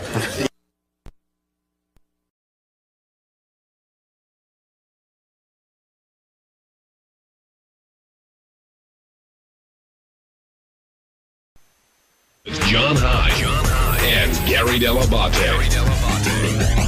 The best of the wrap-up show begins now. On Monday's wrap-up show, I talked about two of my favorite comedians in the whole world. No, I'm not talking about Sal and Richard. I'm talking about Cheech and Chong. The comedy duo that reunited and were the featured guest on today's show, and I'd be referring to Cheech and Chong. Boy, I got to tell you, I don't know if it's an age thing, but for me, having Cheech and Chong on is like what it must have been like for my parents to see Martin and Lewis. I mean, they are such the quintessential comedians of that kind for my age, not as a live act, but their records. And John and I were talking about how Richard had put up a bunch of sound bites of Cheech and Chong this morning, and we sort of laughed because I thought they were sort of the unfunnier ones of Cheech and Chong. And I think that Richard, who's such a huge fan of them, knows them more from the movies. And if you're older, you know them more from their records. Right. There are definitely two types of Cheech and Chong fans. Gary and I were talking about like Sister Mary Elephant and the Dave's Not Here and the other radio clips. And Richard was put up movie stuff, Right. stuff from movies. But of course, Cheech and Chong is Richard's favorite comedy duo, or at least Richard was accused that it was his favorite for today. Exactly. But, Richard, of course, wore a Cheech and Chong shirt, which was really funny. I was saying, I've been listening to Cheech and Chong, so I started getting into them so young that I got the album Big Bamboo, and I had no idea what the paper inside was for. It came with a giant rolling paper. I didn't even know what that was about. If you don't know their earlier stuff, there's a thing called Cheech and Chong's Greatest Hit, HIT, and that's got a lot of their classic bits if you want to familiarize yourself with them. The Yellow Album, Cheech and Chong, the Yellow Album, and Big Bamboo are maybe two of the funniest comedy records ever made. Well, now joining us is Cheech and Chong's biggest fan, as evidenced by his iron-on T-shirt, Richard Christie. Richard, you've been accused of having too many favorites. Are you offended by that?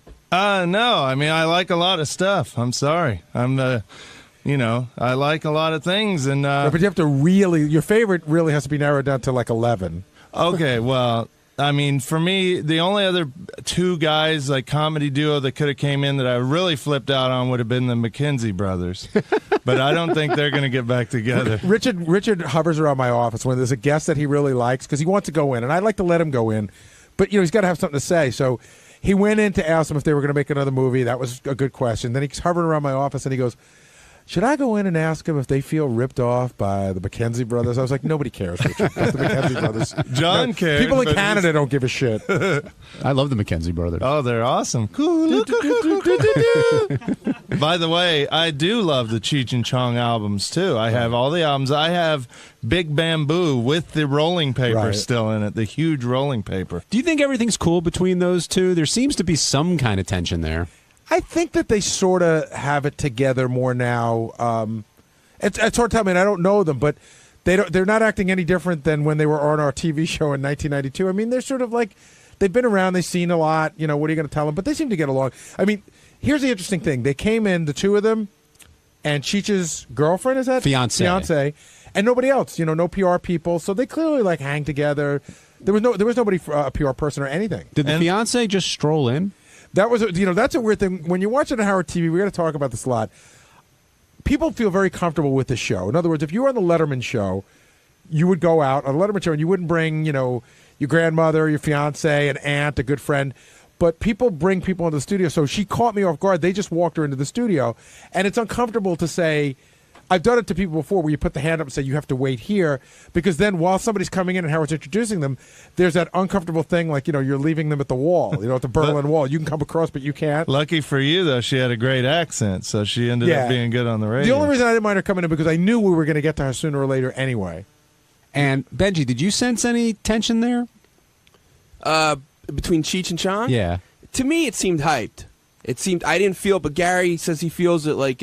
No, I didn't say I felt any tension. Oh, I thought you did. No. I'm saying that they're two guys that have just been together a long time. That's how I think. I think it's just like people here. They work together, and I think they're buddies, and they're work buddies. All right, if you missed it, here's a little bit of Cheech and Chong talking to Howard. You're telling me Tommy said to you, I'm not getting back together the Cheech and Chong thing unless my wife can open for us. Well, not in so many words, but yeah. But he Tommy, has to travel with his wife. You were anxious to get back together with Cheech all these years. You would have blown it just for your wife like that? Oh, yeah. Why? Is that fair to Cheech, though? I don't care. Enter into it. I don't care about Cheech. Come on. My wife never left me. She stayed with me.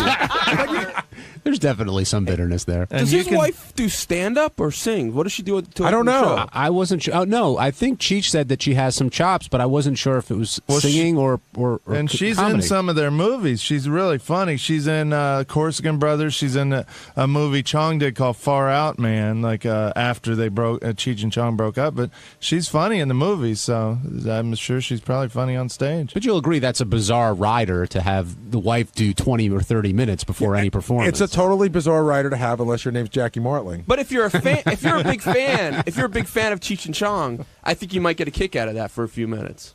Mm-hmm. But inevitably she has to have talent, or people aren't going to put up for that. And nobody's ever emailed me and said, "Oh my God, whoever opens sucks." So she must be good at whatever it is she does. By the way, did you guys notice too? Chong was breathing really heavy. Yeah, I was thinking that the pot smoking must be catching up. Well, first of all, I was shocked to find out that I knew they were older. I was shocked to find out that he's 70. Yeah, 70 years old. I mean, well, yeah, he was in his mid or late 30s when they got really big, I think, because he had a big musical career before, too. Yeah, I thought that was weird. The question that I asked him about that movie with Eric Roberts, he sort of brushed it off like it was no big deal. That was a movie that just came over the transom, he said. But everybody who's a fan, like Richard, I bounced it off of Richard first. We both saw that as a Cheech and Chong movie without Chong, with the guy stepping in for Chong, but I guess Chong didn't seem to care. Yeah, and I thought it was not ironic, but surprising that it was the music that brought them back together, not the comedy. Now, some people are saying in the back, how can you be a big Cheech and Chong fan without ever getting stoned? Like, I know weed just isn't your thing. Well, it was kind of a thing where in high school and junior high, me and my best friend Scott, we kind of modeled our lives after Cheech and Chong. That was our idols. We'd get together at his dad's house every weekend, watch Cheech and Chong movies and watch Strange Brew. We also idolized the McKenzie brothers.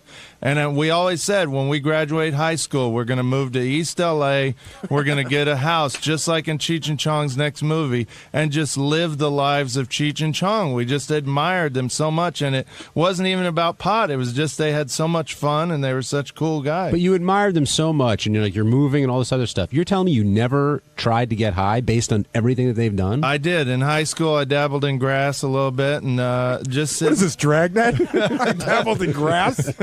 And the only fun I ever had on it, because it just made me sleepy, and made me cough. But one time a friend of mine had a black light and his teeth were green, and I laughed for about an hour at that. But other than that, it didn't do much. Yeah, it looked like Gary, but it didn't do much for me. Hey, it's Sal, and on Tuesday's wrap-up show, we discussed me finally going out to dinner with the great Howard Stern. And I promise you, I'm going to be on my best behavior. So check it out. We should start off with the hot topic in the office, and that's this dinner that Howard proposed. And if you didn't hear it, I'll set it up. Beth apparently got invited to a birthday party, but it's a girls' night out, which Howard took offense to, I guess. And so to retaliate, he decided to have a night out with the guys, but he didn't want it to be the typical crew that he goes out with. He said he wanted to reward some of the people who work here. Right. So he immediately asked Artie, and then they sort of picked and chose and went through almost everybody on the staff with a couple of exceptions. Well, let me ask you a question. Originally, it didn't start out with rewarding people here. Originally, it started out with putting a crew together that would make Beth jealous. Correct. And that didn't work. Correct. Artie and Tim Sabian weren't cutting it. Right. So then it went to, okay, so let's reward some of the people here who don't usually get to go out. Well, I think JD was always part of the mix, right? Regardless of whatever the makeup was. But he went through everybody with a couple notable exceptions. One is Scott, the engineer, who was very upset at not being included and said he's permanently on the do not invite list. But the other person who didn't get any consideration, Gary, was you. Yes, I did notice that. Well, Howard brushed it off quickly, and he goes, Gary gets invited to a lot of stuff, which is true, which is fine. And if you were being true to what you were doing for this dinner, I'd feel fine. But Artie gets to go to everything. So in other words, Artie's immediately a slam dunk to go. And then Fred, who works in the studio, is going. And then all of a sudden Benji's going. And then I realize I'm the only person that works in the studio that's not going. Was that an out of sight, out of mind kind of thing? No, because my name came up a couple of times. Howard's like, Gary gets to go to enough stuff. And do you think that's fair? Well, it's fair if you were going to take out Richard and Sal and Will and Jason, then it's fair. But I'm not, listen, fair, I won't say fair or not fair because it's not that big a deal. And I'm also out of town on Thursday night anyway because I'm going to Vegas. But, don't use the I'm going to reward some people card and then immediately invite Artie and Fred. Right, but you still would have, I'm sure you It's always nice to be considered. Right, you want the opportunity to say no. Again, I don't mind it as much because I get invited to a lot of stuff. But I know that this is always a great bit for the show because it really shows you your standing in the organization. I know there's people that sit out there waiting for their name to come by, and it comes by, and depending on how much consideration they get, it's telling. Now, Benji, you were in, you were out. Are you in the final crew? I don't know. And it does, I said I don't care. I don't give a fuck. But I do, but I hate that I give a fuck. But why? But it's human nature. Of course you care. Because it's completely. He has the velvet rope. It's just a popularity thing.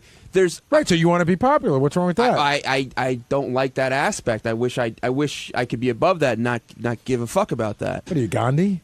I don't know. I think everybody wants to be included to a certain extent. Yeah, but you shouldn't. beyond the fact of one, the popularity, two, it has like political influence at work. I'm not any more attracted to going out with Howard than I am like going out with like a night out with JD or anyone here. I'd like to get to know a lot of people better on like a one-on-one type thing. And I hate that I give a fuck about the popularity at the moment. Okay, now a surprise choice was Sal, and Sal actually turned down an opportunity originally when Howard was talking about bringing Richard. Sal was like, "No, it's okay. Richard can go. I'm cool." But Sal, you did get invited. Congratulations! It's going to send you on a spending spree at Bumble, whatever, where you get Bumble where you get your cosmetics. Yeah, we'll get into that in a second. But were you surprised that you got the invite? Yeah, I guess I was, because he's made it perfectly clear every day that he does not want me at any private event with him. Well, no. He didn't say he doesn't want you at any private after event. The wedding, he said it. He said his birthday came up, and Robin said, "Would I be there?" He says, "No, Sal will not be at anything, any events in the future." And I know he jokes around about that, and that's fine. I think you're better suited to an all-male outing. Well, I don't know. I think when there's couples involved and there's more of a classy event, I think there's more of a fear that you might do something weird. Yeah. Well, is this going to be classy or? Well, yeah. It's going to be a nice restaurant. All right. So hey, can I ask you? I heard a story about you. I wonder if it's true. Is it true that you went to a nice restaurant with Jason and the guys, and you took a piece of ketchup and put it on your forehead and started imitating the Indian waiter? Ketchup? I don't remember or that. Mustard or something. No, I think we were at Del Frisco, and I put the napkin. I made a turban around my head, but I had a few in me, and it was just a joke. Right. So could something like that happen? No, not around Howard. Everything's just a joke. No, I'm not gonna. I'm gonna. You know what I'll do? Maybe I'll get some ketchup and make a Hitler mustache and do Hail Hitler in front of Howard. Was there like an Indian waiter? That's not what I will do. What was there like an Indian in the vicinity that you were kind of?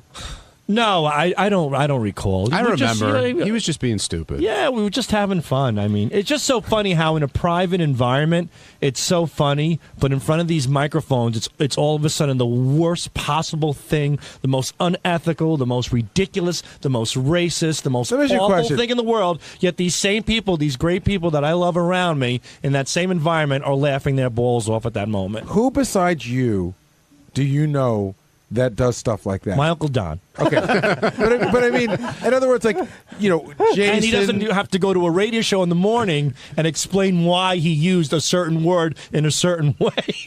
You know what I mean? He's got the free pass. He's got it made. What's the free pass? The free pass is you could do stuff without getting your balls broken by people who really do find it entertaining, but said, "Hey, you know what? This could be kind of fun by giving this guy a dig and breaking his balls." Sal, you said I know it's one ball breaking environment, but sometimes things go a little too far. You said something very telling just before. You said, "No, I know what I'm going to do. I won't do that." What is? You have it planned out in your head how you're going to act at this thing already? I'm going to act like a civil human being. I'm going to sit down. But that's not you. Yeah, it is. No, I mean... At Will's wedding, I was a civil human But I mean, being. you want to have fun. I'm not saying you have to be uncivilized. Can you have fun and still control yourself from doing something wacky? Because, you don't want to go there and sit on your hands, right? No. I mean, it's a fun night. Like, it's you and... Listen, Howard's definition of fun off the air versus fun on the air are two totally what do you different mean? things. Off the air, Howard likes to relax, so I'm gonna go with the flow of the table, like anything else. If a bunch of guys are there and it's a quiet, calm night where a good conversation is being engaged, that's what I'll go with. I'm not gonna go there and start slapping my balls in the ice water. I'm just gonna have a nice time, and I also know, that this is Howard's invitation. So let Howard decide. He's the host of the dinner. So I'll let him decide. How the flow should go. I'm going to shut my mouth and have a nice time with Howard. That's basically it. How many guys have to put the dot in their head before you do? 4 or 5 if they want. If I went out to dinner one time with Howard when we first started working here, Richard and myself, we had a phenomenal dinner. We had a really, really great time, and and some great ideas came out of that dinner as well. But that was early on. That was pre your antics. Yeah, you know what I mean? In other words, yes. You were on sort of like on your best behavior. Yeah. And look, this is a dinner. I mean, we're not going to Ringling Brothers. We're going to sit down, take out a knife and fork, put it in your mouth, talk a little bit, have a few laughs, and go home like gentlemen. That's the night. Why did you suggest going out to get a couple dances afterwards? Because we're men. There's nothing wrong with that. I'm not saying there is. I just want to know what prompted you to, why suggest that? Why not? Why not? Well, I thought you were going to follow Howard's lead on the night. And Howard's not going to do that. Well, you never know. You get a couple of drinks in you, all of a sudden you start thinking differently. The road to hell was paved with bad intentions, my friend, and bad intentions are created by alcohol. I thought the road was paved with good intentions. Oh, was it? There's two roads. Not Sal's. Well, no, whatever the case. However it goes, we're paving a road to Rick's. That's all I know. Hey, on Wednesday's wrap-up show, we talked about Robin's sex life, or lack thereof, and somebody posed a question, who would you rather bang, Lisa G or Robin? I picked Robin, personally, because she looks way more experienced than Lisa, and I have a feeling she could teach me some new things, but quite frankly, I don't think I am anywhere near man enough for her. I think she would laugh at me and kick me out of her bed. So, check it out. We should start off with the news person of the show, Robin Quivers, and her many, apparently, or her current young love. And as you said, Garrett, it's sort of chipping away, and Robin is starting to give up more and more about what's going on with this guy. It's a process. It is a process. It's like getting, a big piece of clay, and we're trying to develop it into the Michelangelo's David. But Howard's great at getting stuff. And Robin, listen, Robin's not stupid. She works on the show, and she realizes, as time goes on, she's sort of got to give it up. But as time goes on, the relationship becomes more interesting. Now, she was in denial about some sex stuff, right, Jason? Like, what's the deal with that? Well, Gary had brought up the point that she had said, multiple times on the air that she was looking to date a younger guy when she broke up with Mr. X. And, so we looked it up in the log, and there's certainly many occasions where she was talking about how she wanted, someone really young, someone inappropriately young. She did flat out say, I want to bang someone inappropriately. And Robin's so now she's clinging to that. She's playing this very wisely. She said, I said I want to date a young guy. I never said I wanted to bang a young guy. What's the truth? Well, no, but we just want to listen. Robin is not looking to hold hands with a young dude. Okay, I mean, what's the point of hanging out with a 20-year-old dude? What, you want to get to know him? I don't think so. Robin's, in the grand scheme of the young old thing, Robin's a relatively young woman. It's not like she's 80 and she's looking to have arm candy on her arm. She's fucking looking good, and she's still got needs. Whatever you want to call them. All right, so those needs get fulfilled, let's say, or don't they get fulfilled? Like, does she keep coming back for more? Is that what's going on here? Coming back for more why? Well, being with whoever she is with now, or, she speculated on that a long time ago. Robin clearly doesn't like to talk about her sex life. Which is awesome. Because, it took her like 7 months to admit that she slept with Jimmy Florentine, and I'm still not 100% sure if she admitted she slept with Jimmy Florentine. I don't think she ever admitted that. Yeah, so here's the deal. Robin is a beautiful, sexy woman. She is banging. She's not dating a guy and not banging, and I'll just leave it at that. No, but I think that Robin probably is having relations with the guy, but she doesn't see it as banging. See, that's the difference. What do you mean? In other words, she's dating a gentleman that she's sleeping with, possibly making love with, but she's not banging a guy. That was my term. So you're just saying she doesn't call it banging, but right. I can believe she's not having intercourse with him yet. This guy, yes. Possible, depending, because she said they've only been on 2 or 3 days. Other guys know? I'm saying that Robin is acting like she's a virgin. Not acting. She doesn't want to talk about her sex life. I believe that in the 2.5 years since she's been broken up with Mr. X, I'm sure she's had sex. I hope she's had sex. But she's just not talking about it. See, that's what I like, the fact that Robin isn't willing to talk about her sex life. If Robin was one of those women, like if she came on and she wanted to give us every detail every time, it would get sort of boring quickly. I love that you got to pull it out of her, and I love that she doesn't want to just give it up. I agree, but to a point, when she's dating Jim Florentine for 8 months and still won't admit she's having sex with him, it's just annoying. Look. I look at Robin more like a sister. You know what I mean? And she's everybody's sister. No, I really do. I look at Robin like a sister. But she's a sister, of course. That's a bad example. Quiet. I look at Robin more like a sister, and while I do understand that my sister is grown and does have sex, I don't want to know every dirty detail, and I don't want to think my sister's a whore. So I love the way Robin handles it on the air. I don't look at Robin as a sister, so I'd like to hear all the sexy details. Are you into Robin? Am I into Robin? Yeah. She's very attractive, and she's very sexual. Howard was talking on the other day that there's some chicks that even though they're pretty, they're not sexual. Robin is sexual. Like, Robin definitely has a sexual vibe from her. So when I look at her, I don't think of her as non-sexual like a sister. I look at her as a sexual person. Absolutely. Have you ever fantasized about her? No. That's the truth. Never? I tell you. No, never have. Just don't say anything, Sal. I've never fantasized Jace, that's about hard her. to believe you're sexually attracted to her then. Look, I'm not. No. I think you're missing my point. I'm not saying that I'm sitting here jonesing over Robin. What I'm saying is that she is a sexual person. I don't look at her like my sister. Doesn't mean I'm going home and jerking off to her either. I just think that she, especially now with her weight loss and her new outfits and everything, she's been looking very good. She's clearly a sexual being. And so, you know, Gary says he looks at her like a sister. When I don't have a sister, but I'm assuming you don't look at your sister in a sexual way at all. Well, how do you look at your brother? You look at his brother very sexual? sexual. Okay. I'm very into my You know, brothers. you got to say when I started working with this whole gang. I mean, I was a little kid who lived at home with my mommy and daddy, and so that's how long I've known Robin. I'm not saying that I can't think about Robin that way. I just don't. Right. I mean, like, and I like you a lot, Lisa G, but I don't look at Lisa as a sexual person. Have you ever fantasized about Lisa? No, I don't think so. No, the answer is no. You mean, Gary, Robin has never grazed your mind Never. when you've been tossing one off? No, I could really be honest. She Even never has. accidentally, it doesn't like pop in. You decide not to do it. No. I mean, it really just it's a weird thing. I would tell you in a minute. Listen, I got in trouble once. I admitted to jerking off to an intern. I'll tell you any of that. But it just hasn't happened. I don't think you like black women. That is so not true. I've never heard you discuss them. I don't think you're attracted to them. I totally am. Are you? you? Listen, I don't have like like some people we know, like a fetish, like where some guys are only. But there's many black women that I find very attractive. Have you ever slept with a black woman?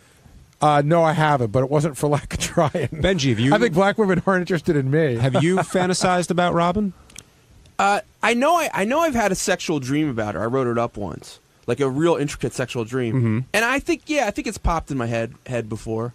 What about Lisa G? Yeah, definitely. Definitely have a couple weeks ago, actually. Really? Yeah, I just but anyone that's at all attractive, I mean, at some point they go through my head. How about you, Sal? What? Robin, absolutely. I would love to have crazy, wild, filthy, stretch-out sex with Robin. Now, was this... wait. Before you get to Lisa, was this with Robin before you worked here, like when you were a listener, or once you met? Like, how did that work? I would say both, And Lisa G, definitely. I would love to, just have crazy, wild on, filthy, smelly sex with Lisa G. Well, Jason says that Lisa really isn't sexual at all. Is that what appeals to you? That you can kind of you're going to turn her into a whore. Exactly. No, that would be my fantasy. But let me ask you guys this, Gary, Robin or Lisa G. If you had to choose one to bang, who would it be? Probably Lisa G. And you, Benji? If you're talking about for the show notoriety wise, Robin, but purely I'm hungry for it, Lisa G. Jason? This is an interesting question because I think if I'm with Lisa G, I'm in charge, and if I'm with Robin, she's in charge. And doesn't have to be that way. I don't think I'd have a choice with Robin, at least. But I don't know if I'm man enough for Robin, so I'd go. Nah, you know what? Fuck it, I'll go Robin, dude. How about you? You know what? I don't want to have to. I've never been with an older, experienced woman, and not that Robin's older, but I have a feeling she's more experienced than Lisa. Would you rather take care of Robin's cats or Lisa G? But how about you, Robin. John? How about you? What? If you had to bang one, Lisa G or Robin? Robin. Really? No doubt about it. Wow. John doesn't like G. And Teddy? Both at the same time. No. See, for me, the reason why I picked Lisa is, again, Robin's like the sisterly thing, but I knew Lisa back in the day when not only did I want to, I may have even tried to fuck her. Is there any chance you did? No, I know I didn't. I remember I used to see her around at a lot of parties. This is like 20 years ago. We would just run into each other a lot, but she always gave up the good girl vibe, and I didn't have that kind of time. I would love to crisscross her ankles over her neck with her ass back in the air, so she looks like a turtle bouncing up and down on the mattress. On Thursday's wrap-up show, we talked about Richard earlier in the day was walking around with diapers, and on the wrap-up show, we found out why he's walking around with diapers and what he's going to do with him at the Coheed and Cambria concert. That's what we're going to find out. Is that what you want?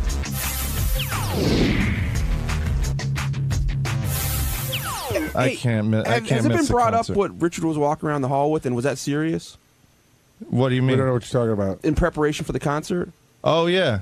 I don't think it was brought up on the air. Because I didn't know if it was a joke or serious. Richard was walking around with diapers today. No, it's serious. No, it's not. Can you please? Well, I mean, you guys laugh. Hold on. First, let's set this up right. Benji, what did you see or hear? I saw Richard in the hall with diapers, and I didn't know if he was joking around or he told me it was to get ready for the concert. Was he wearing them or no? He had. I guess I don't know. He just had about 3 or 4 diapers. All right, here's the deal. So, Howard TV has a big thing of diapers. That they have around here. I guess for. Bits and pranks. You don't need to explain. Okay, but I asked Joe Jordan if I could have like 3 of the diapers because I'm going to 3 more Coheed shows and they're my favorite albums. The last 3 albums by them are my favorite albums by the band, and I'm gonna wear the diapers to the show because I don't want to miss anything. And you guys did give him a lot of crap about doing it in his pants last time. Yeah. So and it's totally not a bit. I literally am going to be drinking beer, and I don't want to leave to go to the bathroom. It's not a bit. Can I suggest something slightly more hygienic? And I'm not kidding around.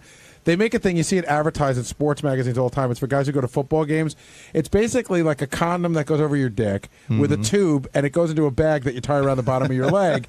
And that way you're not soiling yourself. Yeah, but the second somebody moshes into my bag and it explodes, I'm in trouble. Would you shit in a diaper? I would not shit in a diaper. Why? Did you wear it? That would be hard. I mean, I can try it on the air sometime if Were you guys wearing want. Were you wearing a diaper when we went to see Rush? No, because there's a few Rush songs that I could take or leave, and that gave me a chance to go to the restroom. You should just wear one like all the time. Right. Think about how much more productive you'd be. That's true. That's true. And it's funny. Howard said something on the air the other day about sometimes he's so busy that he doesn't have time to go take a piss. Yet somehow he finds the time. But I'm the same way. I'll hold a piss until I literally cannot hold it anymore, and then have to leave my office. Do you know what percentage of the concert goers at a Cobra and Cambria concert would probably wear diapers? I think I'm the only one.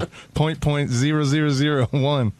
Would you urinate more than once in the same diaper at that concert? Probably, yeah. I even looked on the thing, and they're extra absorbent. So. But Gary, you guys had a contest once where you guys peed in diapers. You peed once in it, and it expands. It gets like a super rock. heavy. Yeah, right? it gets super heavy. Listen, even if anybody who's had kids, you can pick up your kid who's wearing a diaper. If they peed in it, you could just tell it's heavy and gross. Do you have like cargo pants or something like to adjust? And you should get I got tight diesel jeans on, so I you don't should know also how get it's gonna work. What's that stuff called, John? Bombex. You should get Bombex so you don't get a rash. Between your bag legs. bomb. I always wanted to take. We talked about it as a bit. I always want to take you to like a McDonald's and like change you on a changing table. I would do that. But now, are you going to do the other thing? Like I don't know which the numbers are. Number 2. Oh no, they just. You don't know the difference. Yeah. You don't know the difference between number 1 and number 2. I always forget. One's in the front, and 2's in the back. You're like that caller. He just asked that before. Oh really? But number 1, you can get away with. Without people noticing. I think if I was a grown man grunting and had a grimace on my face, people would know I'm shitting in my But during pants. a big part of the concert, you could just like, when everyone's like, yeah! Honey, the retarded redhead, it looks even more retarded.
Look with John High and Gary Dell'Abate. The best of the wrap-up show begins now. Hey, it's Gary Dell'Abate, Baba Booey. On Monday's wrap-up show, we talked about having Wendy the retard on the show, the game we played with her that day. Some of the callers think we're being cruel to her. Some of the callers think that, we're just treating her like everybody else and giving her a life and having some fun with her. Here's how it went down.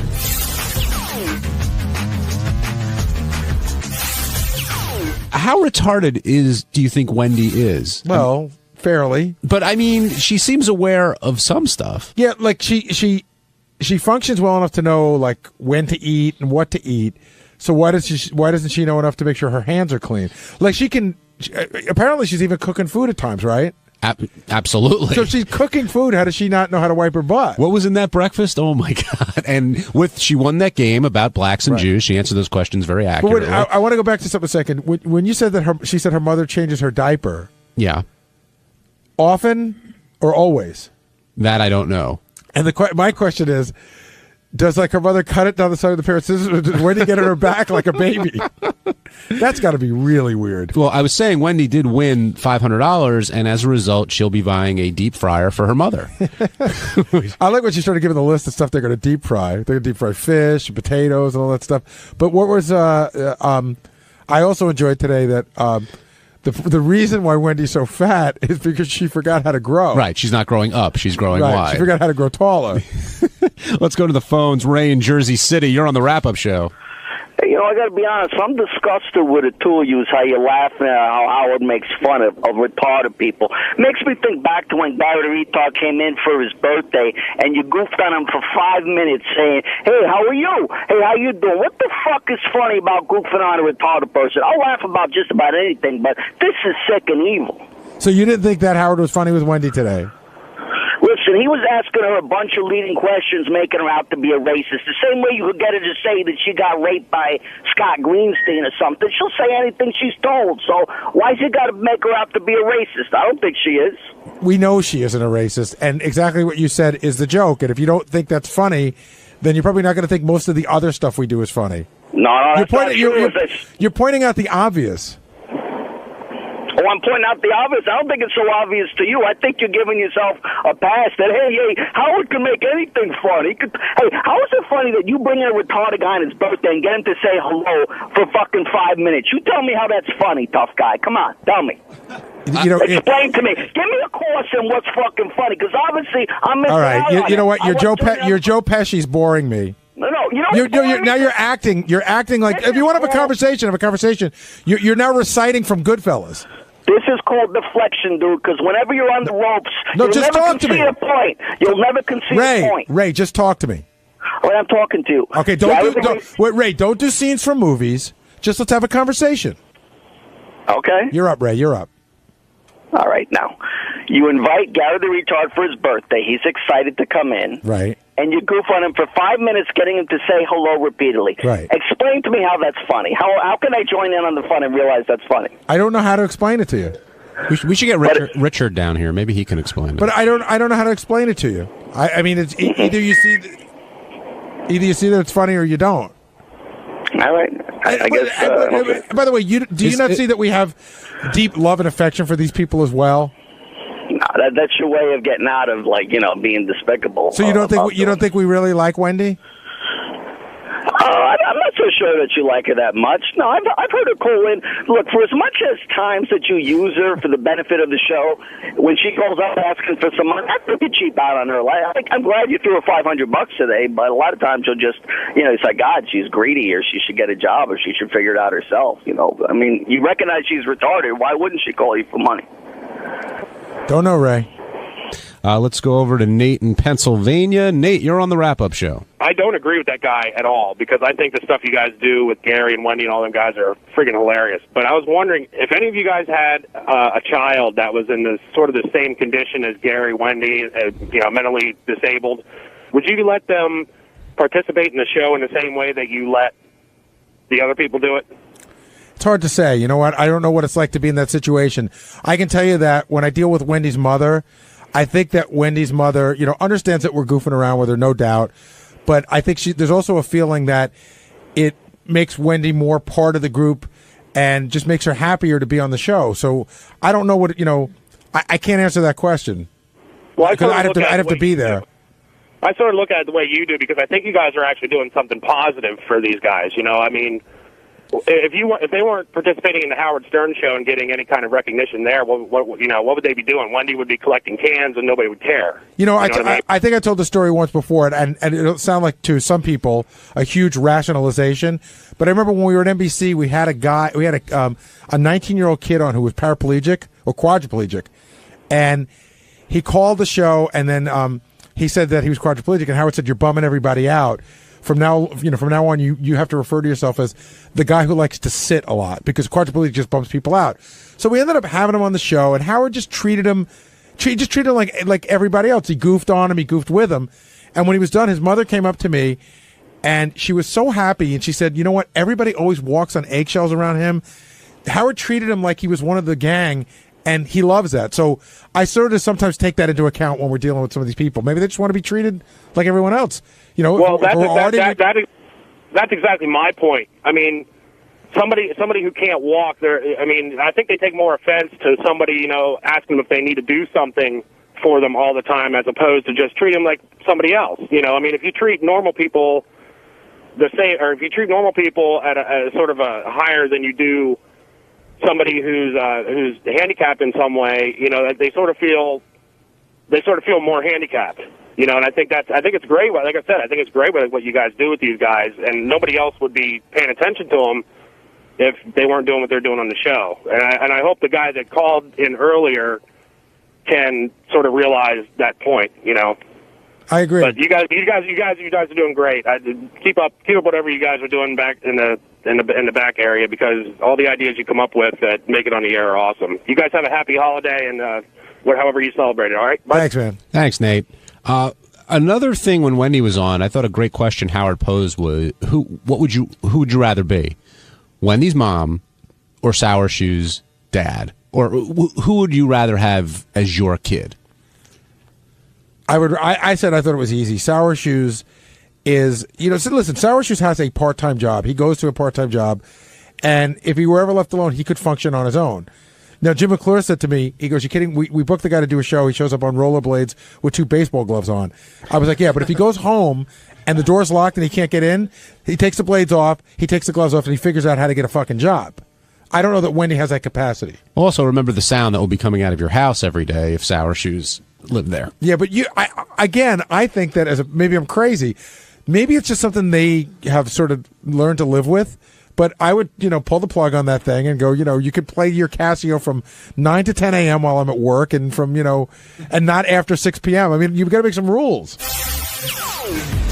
Hey everybody, it's Sal, and on Tuesday's wrap-up show we discussed how I found a bottle of cologne while wrapping my children's gifts, and my wife said it was for my child. My child's 7 years old, so I don't know what the fuck's going on. Howard thinks it could be for 143. Believe it or not, I tend to believe my wife. Check it out, you be the judge. Merry Christmas.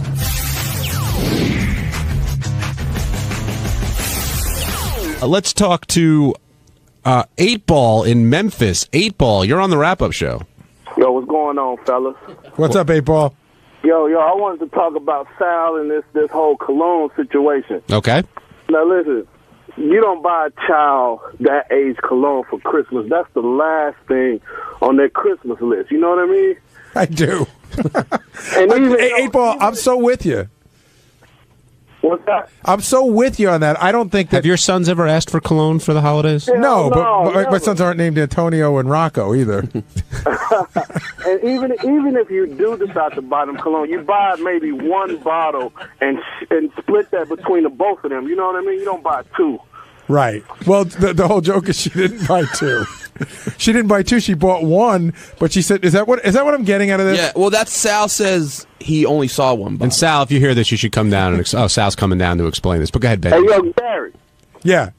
I got a question for you, man. I always wanted to ask you. Like, if you at the house just fiddle fucking around, do you ever find yourself singing into the Baba Booey song? Yeah, once in a while I do. I don't find myself in my head, but like that guy called yesterday, talks about how they're playing that song at the Carmina at the Jet game. I hear that, and that's when I hear I would imagine you can't watch Star Wars the Star same Wars way. exactly. Yeah. The Star Wars thing exactly. All right, 8-Ball, thank you for your call. Sal Governale now joining us on the wrap-up show. Always a pleasure to have Sal. Happy holidays, boys. Happy holidays. So we were confused by the cologne, because you told that cologne story. Did she buy one bottle or two bottles? And she said it was for your oldest son, correct? Yeah, I was going through the gifts. I pulled out one bottle. And I said, hey, looks like one of my gifts got caught up in this pile. Well, let me ask you a question. Sal, do you wear cologne? Yes. And what do you wear? I wear Fierce by Abercrombie and Fitch. I can't really say. Okay, but right? I don't know, but is Fierce. What was the one that was bought? It didn't have something on the front. It was a different brand. It was Abercrombie. But it was Abercrombie and Fitch. But it wasn't Fierce. I know Fierce. Right. So there is a small chance that your wife went to Abercrombie and Fitch and bought a cologne for you that you don't usually use, that she may have thought that she wanted you to use, and you accidentally found it while wrapping the gifts, and she said it was for your son. I hope so, because... And then a unicorn showed up. With Bigfoot on the Loch Ness Monster. No, I'm just saying, that was Robin's theory. So what do you hope? Well, first of all, who cares about Robin's theory? She's out of her mind these days. Secondly, what I do hope is that it is for me, because... I don't hope, obviously, I don't think it's for 143, number one. But secondly, I don't want my kids going to school smelling like a bunch of, Tony Montanas. You know what I mean? Have your kids worn cologne before? Never. So she's introducing them to cologne? I can't even breathe. Jeez, are you all right? I can't understand the concept of my wife introducing a 7-year-old and 9-year-old child to cologne. I mean, what are they doing? Getting fucking lap dances on the playground? The best was I said to Sal, what age is it appropriate to start wearing cologne? He goes, 15, 16. Do they even wear deodorant yet? Yeah, they're very clean. I mean, they shower every day, but they don't use deodorant. Not deodorant, no. They brush their teeth in the morning and at night.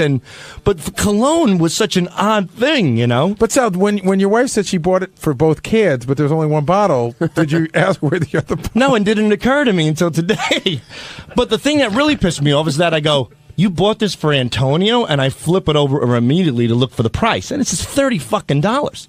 But now I'm thinking, she's shelling out $60. I'm eating waffles sometimes for dinner. She's shelling out $60 for cologne for kids. I mean, what's the point of that? Well, one of our callers, 8-Ball, just made the point too. Like, why does each kid need their own bottle? Those things will go a long way. Maybe they could have shared a bottle. Yeah, they could share one. I don't know, but I do believe that. Look, in my opinion, the whole emotional friend thing is over, in my opinion, but I don't get this whole cologne thing. I'm hoping it's for me. I don't know. All right, so Christmas Day under the tree, you're going to see a box of cologne. Do the kids wear gold chains? Do they comb their chest hair? Yeah, they do, actually, and they wear those shiny white Keds, and we're buying them some white sweat jackets, Adidas jackets, Adidas pants. Absolutely, the Snow White ones with the black stripes. What was Christine's explanation? Without missing a beat, I bought it for Antonio, and I go, I just didn't get. It just doesn't make sense. I go, you're buying cologne for Antonio, and then when she said and Aiden, I go, there's 7 and 9. I go, I could have taken $60, bought 2 fucking games for the Nintendo Wii. They would have loved it. I would have loved it. I mean, that's what makes a happy family. You're giving these kids cologne, and then it brought me back to my dad was a player, so every time there's something weird like this, and like you bring up 143, like immediately goes to my father, and I can make an association to my dad. My dad did just the opposite. When we were children, my dad would have in his Cadillac, he had the Cadillac Eldorados, he would have 2 or 3 bottles of Charlie perfume. Mm-hmm. Now, Charlie it's woman's perfume, but I didn't know that as a kid. My dad would constantly, he would go into the stationery store, going to buy some paper towels, spray himself up with Charlie and leave, and come home with 2 or 3 in the morning. And he loved Charlie.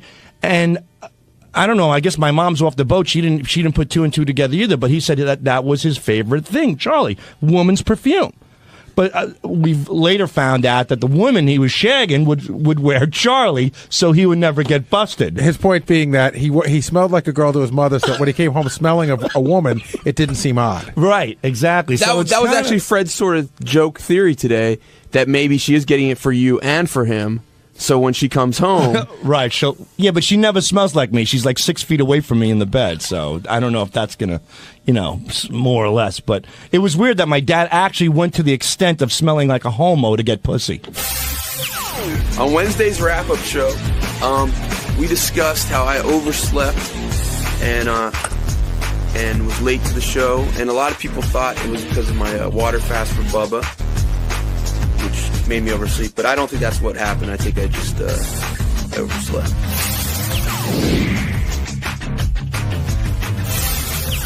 How difficult is it to track down Benji once you realize he's missing? Okay, for starters, I know he's got a phone number, but I know Benji never answered. Like, I've never called Benji, and it rings and it goes, "Oh, hello, this is Benji." It always goes to voicemail. I don't think he answers his phone. He claims he turns off the ringer, but I think he's got phones that go. I think he's one of those guys that goes directly to voicemail and then listens to it and decides whether he's going to call you back or not. Mm-hmm. So that was the first issue. Second issue is in our computer, we don't have Benji's address because Benji doesn't like to get people's address. So finally, Tracy had it in an email because we had to send something to his apartment. We have a post office box for him. So I got slowed down an extra 10 minutes to send news over there because I didn't know where Benji lived. And so the news, by the time news got to his place, they missed him by a minute. Had I actually had Benji's address in my database, they'd have been over there and caught him coming out the door. Why is Benji's address such a secret? Why is Benji's age a secret? Has Benji ever answered a question yes or no? No. That's what that's just the way he is. Fair point. Now, he broke his fast in support of Bubba, and apparently he's eating seaweed. I thought yesterday was tomatoes. Well, yeah, that was yesterday, but last night it was seaweed, and some people think Benji does this stuff for attention, but he's become sort of the boy who cries wolf. How do you know when it's a bit versus him just being himself? He's doing this for attention under the guise of a comedic bit with the hopeful end game of maybe losing a couple of pounds. That's what this is all about. And how do you think it will end up? It's not that funny, and he's getting bigger. Now, he claims he smells fresh because he showers and changes, but that Penn State shirt, that inside-out Penn State shirt, has been a staple for many months. Yeah, I gave that to him for Christmas 2 years ago. It hasn't come off yet. I gave him also a pair of Penn State sweats to go with it. But, yeah, I mean, the whole notion of I wear the same shirt every day, but I put a different shirt on underneath is ridiculous. And he doesn't wash it. And how? In fact, I'd like to hear about Benji's laundry. Like, I wonder what goes on with his laundry. I'm assuming if he does laundry in any way at all, it must only be underwear and socks. Well, we'll ask him when he gets down here. But, Teddy, hit clip number 1. This is Howard explaining to Benji how he needs to sort of get things together, and then Artie gets a little bit of shrapnel as well. Stop with the fast. It's silly and it's immature, and you're doing the wrong thing with your body and with your life. You're very funny, Howard, because that's like telling Artie to take just a responsible amount of heroin. Well, you want to know something? How did I get I mean, here's the thing. Just, make it so you can go to work I could every tell day. Artie how to live his life, and you know what? Benji would listen and say, that sounds very reasonable. That's good advice. But then when I tell Benji how to live his life, he looks at me like I'm insane. No, listen. I respect you. You've struggled with weight at times, and right. and you've conquered it. Of course, I conquered it because first of all, I'm the master of me. Of course, I conquer it because I don't fail. See, but you are we thinking. fail, though. Yes, you guys are thinking like losers. Well, don't you want to be winners? Now, do you think Benji and Artie think like losers? Well, I don't think anybody could think the winning way Howard does. What do you mean? He just has. There's no room for error the way when Howard talks that way. There's his way or no other way. And anybody who doesn't think the way he thinks is a loser. So Howard just applied himself to getting in shape and losing weight, and bang, he did it. And for him, it works. Now, having said that, it's hard to look at Benji and Artie and say that they're winners in any sort of weight loss thing. That's true. But Howard, I understand where Benji's coming from. Howard has no sympathy and doesn't understand. But Howard will say like, autism. Just fucking thinks. Cut it out. Like he thinks everything can be fixed by just doing it correctly. How you doing this morning, Benj? Hey, man, how you doing? Doing okay. Yeah, I do respect people that have maintained a great weight for all their lives, or for most of their lives. Howard has, my father has. I know a lot of people that have, and they're the real diet experts, I think. Because they've kept it off? They're the diet experts on what works for them. That's right. But if I did eat exactly what Howard ate, I probably would be in great shape. Well, were you honored when Howard said that you're savable but Artie isn't? No. I mean, that's nice. I mean, I'm sure it could be reversed, in a moment. Now, what was going on with you this morning? You said you overslept, right? I woke up and I did one of those. I always start every morning. This is gonna sound silly, but I start with those. I say either 5 things I feel grateful for, or 5 things I'm looking forward to for the day. That's how I start my every morning. What time? You really do that? Yeah, I really do. What time do you wake up? I think I had the alarm went off around 5:25 this morning. And what were if I can ask, what were the 5 things for today? I think what happened was I got to number 3 and I just fell asleep because I did one of those. I'll just sleep for another minute and then. But on a general day, what would have been the 5 for today? I always feel real grateful that I have both my parents around.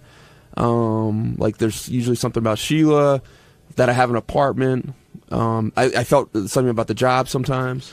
Did you used to wake up at midnight so you felt sort of refreshed when you came in? I used to. Oh God, yeah. My schedule's all effed up now.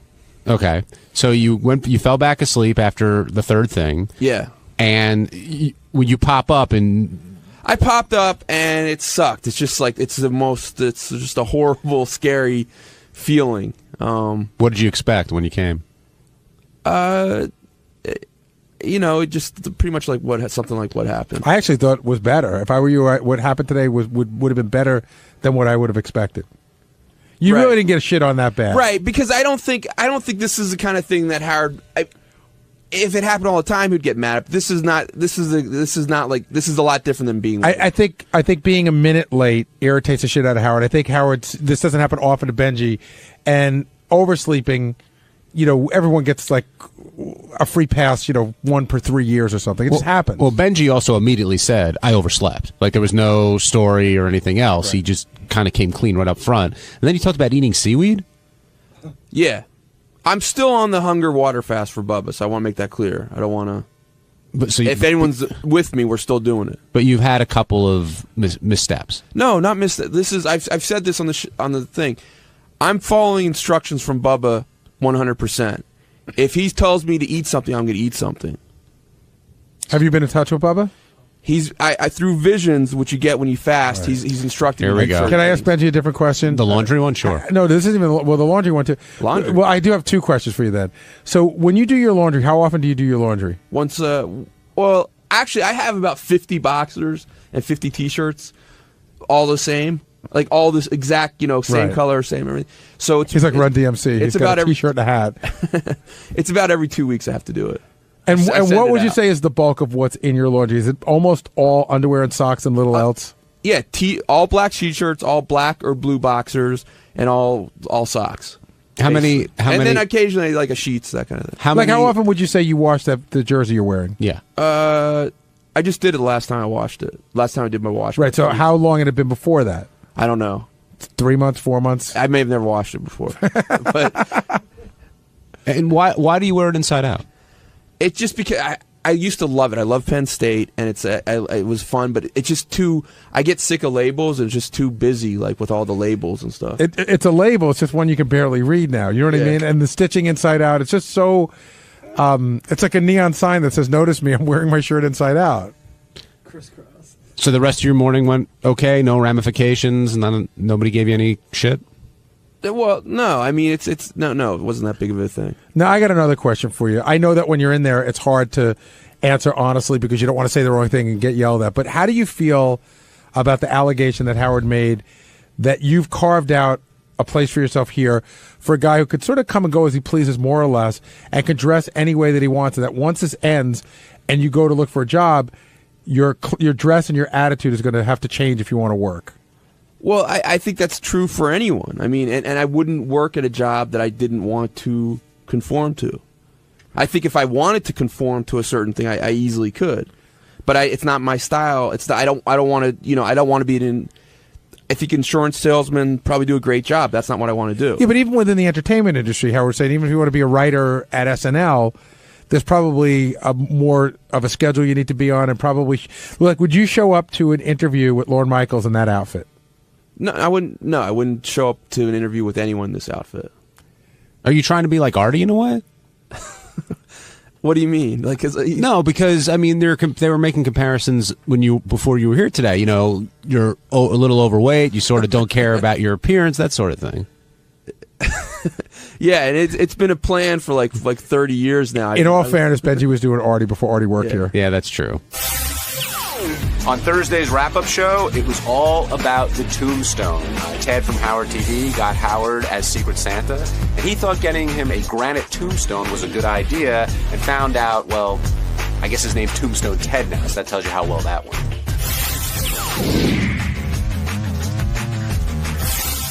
We should lead off with Secret Santa, which is always a crazy day here on the show. And I guess we all learned what not to get Howard for the holidays. It only takes one gift for this bit to work, right? It only takes one. And it was Ted. What's his name? Ted hit a home run. And you know it's funny because Artie grabbed me during a break, and Artie goes, "We were talking about what a weird gift it was," and Artie goes, "I don't think the guy did it in any malicious way." And I said, "That's why it's such a great bit." Yeah, but you know why I said that was I was trying to defend him because people were starting to sound like they really hated him personally. Like that's when the gift is bad. People go, no, I wanted to throw him out of here, and I was like, well, it doesn't mean he's a shithead, but it is an extraordinarily ridiculous thing to do. And I mean, at least somewhere somebody can use wind chimes. You know what I mean? Yeah. But the other thing is Howard could use this. I just don't think he wants to use it anytime soon. Yeah, and the other thing that's just so fucked up is that everybody really did do their part, and I felt so bad of making him think that it was a great gift. Like nobody blew the whistle on, "Are you out of your fucking mind?" How could you? You couldn't. I mean, just the idea itself, and you could tell Teddy hit clip number 1. You could tell Howard was definitely creeped out by this. Okay, you're going to unveil it? Go ahead. Oh my God! What is that? Oh my God! A gravestone? It's a gravestone. It's a 350-pound black marble hand-engraved tombstone. One of those. I do not have that, and it says 1954. Of course, we don't know when I'm going to die. Yeah, Why would you get me that? I mean, I'm not I know you don't have it. Is that freaking I know you out? you're into the kind of like gothic themed stuff, right? It also kind of after coming up with a bunch of ideas, this is the one that stuck out the most. Right. And worked. And worked. And I worked out a deal with a guy that when the time comes, he'll finish it off. I have his card. I'll give you after. Please give that to me. Wow. Well, isn't that nice? He was shaking, Garrett. Yeah, no, I know. Who? Howard. Oh. I'm not talking about Ted. I'm talking about Howard.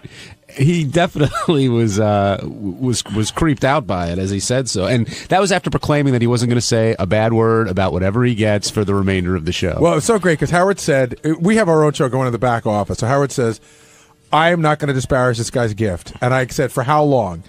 And he said, the whole show. And John Hine just wheels back in his chair and he goes, I give him 30 seconds. And I said, we're staying in the office 30 seconds. And I think it was about that amount of time. But the other thing Artie pointed out on the show today, which is right, like, of all the words I would use to describe Howard, I don't know that gothic is in the top 100 of them. Ralph made a good point when trying to describe this too. Somebody misread Howard again, who was a fan, and he hated it. And Ralph used an example. It's like the fan who gets Howard a cake shaped like a penis, right, and thinks he's going to love it. I thought that was a great example Ralph made, because getting to know Howard, I mean, look, as a fan, I think I was bright enough to know that's not the guy, and people I think put him in the same category sometimes as Marilyn Manson, dark and gothic, and no, that's not. He's not. If you listen to for any period of time, you know that gothic is not what he is, right? And that was a bad call, the gothic. But I thought that Howard was being sort of not honest today when he said, why does everybody buy me hardcover comic book books? Well, people think I read comic books, but he talks about that he reads comics a lot. Absolutely, yeah. But in Howard's defense, he said for the past couple of years, I have so much comic book shit, I don't need it. Get me a nice, he said every year he says, get me a nice pen. Like, that's what I want, a nice pen. I know, but he wasn't saying I have so many of these I don't need them. He says, I think he's trying to act like he doesn't read comic books anymore. But he did do a whole bit on the air where he talked about when he goes on vacation, he puts the comic book inside a smart book. Yeah, that's misleading somebody, absolutely. But the gothic stuff, you got to listen just a little bit to know he's not a gothic guy. Well, Ted from Howard TV just stopped by, and Ted, you've caught a lot of crap for the gift you gave, but you weren't trying to make a joke or anything. Like, that was a sincere gift from you, right? Very sincere. So I was mainly thinking of something that he didn't have. Clearly, he didn't have that. But didn't you think that for that particular thing, that certainly at some point someone was going to buy it for him? Like after he's dead? I mean, eventually, but I mean, I beat him to it. Let me ask you a question. Did anybody give you any indication along the way, the people that you consider your friends, that this might not go over so big? It was mainly, most people I talked to were like, you know what, that's awesome, do it. No one would ever expect that. A few people did, but not really. I had other ideas that I really wanted to do. What were your other ideas? I tried to book Kathy Lee Gifford. I emailed her. So have I, by the way. Then she was too busy this holiday season. How'd you do that? I looked up her publicist, did a little research, wrote a really long email. Yeah, you know what? In all fair, I love you, but how funny would it have been if you booked Kathy Lee Gifford? What else, Ted? I tried. I know he likes the restaurant Pump. Right. I was going to call them and try. I know he gets like a specific sandwich. Try and get that named like the Howard Stern. You know, that wasn't that good of an idea. Yeah, he wouldn't like that Yeah. either. He would like that if you did that at a restaurant he doesn't go to. Exactly. You know what I mean? Well, and Artie has found out repeatedly with his Neil Young gift, Howard is not the easiest guy to get a gift for. Well, by the way, that was a huge insult to Artie today. That was completely unnecessary. That he took the picture off the wall? The interior designer put up, so after all this disrespect the picture gets, Howard's interior designer takes it out of a pile of whatever's in Howard's, warehouse, and he goes, "This is where this picture should be." And Howard said, "No, it's not." Yeah, but it validates Artie in a way. How? Well, it does, but it doesn't. Well, it validates Why? Artie Because the interior designer thinks it looks good, and Yeah, Howard now doesn't take it down. Artie take it does down not again. take It validates it that the interior designer likes it, but it makes me realize that how much Howard really hates it. Right. Like a decorator who Howard put his trust into couldn't even talk him into it. So, Ted, how heavy was that thing? Weighs 350 pounds. So how'd you get it up here? I get up here every day. What the fuck? I rented a panel van, picked it up in Jersey City. 2 big guys helped me lift it into the back of the panel van. I had a hand truck. I drove it down to the basement of Sirius, and I had a couple guys from Howard TV, like Joe, Brian Fallon, Chris Costa. They all helped me. We team lifted it and brought it in. You didn't put it on a hand truck? Well, no, yeah. We did that, but to get it off the hand truck is the hard part. Right. Because it's so low. So now, after the day is done, you've had time to reflect, you got your emails, you got your phone calls. How are you feeling right now? I think it was a great, smart move. Wouldn't take it back. I think what you should do is you should have just left the hand truck and taken the gravestone away. So you're glad? I mean, Howard first gave you the thanks, and then it didn't take long before he was laying into you. Once he said, I'm not going to be negative this year, but in my head I was like, what is he going to say? And then he eventually got negative. But see, here's the greatest part of this whole thing. So I said to Howard, Howard's like, he doesn't know what to do with it. Obviously, he's not taking it home. And then we talked about maybe donate. Somebody said you should donate it to charity. So I went to Howard during a break. I said, should you decide to do that, if you could donate it to Lifebeat, I'll get it up on eBay and sell it or whatever. And he just sort of brushed it off. And so Howard left, and that thing's in the studio where it will sit for the next 2 weeks. And Howard's going to come back on January 5th, and it'll still be there. No, it's gone. It's already gone. No, it's not. I put it on a hand truck. Did you? Yeah. And where is it? It's sitting there now. Can you re-gift that? Well, it's funny. You know what? You should give that to Imus. Lifebeat's a good suggestion, Gab, because there's nothing age people like seeing more than a gravestone from that generation. I'm sure these people who've lost relatives have seen 1954 to 1983, 1980. How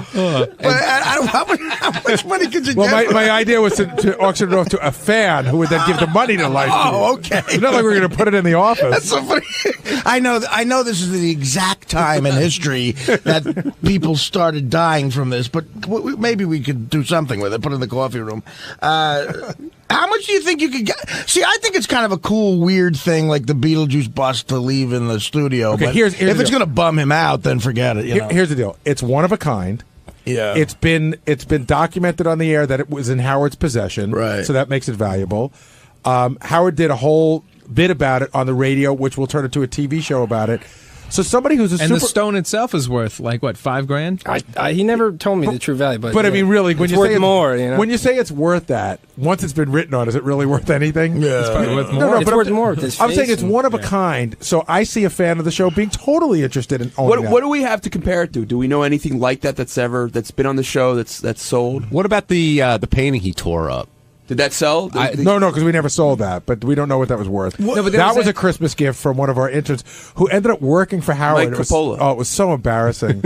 I mean, when Howard ran the knife through that might have been the cruelest thing ever in the history of the show. You know, I think he sold that. I think he actually put it on eBay. Howard? He?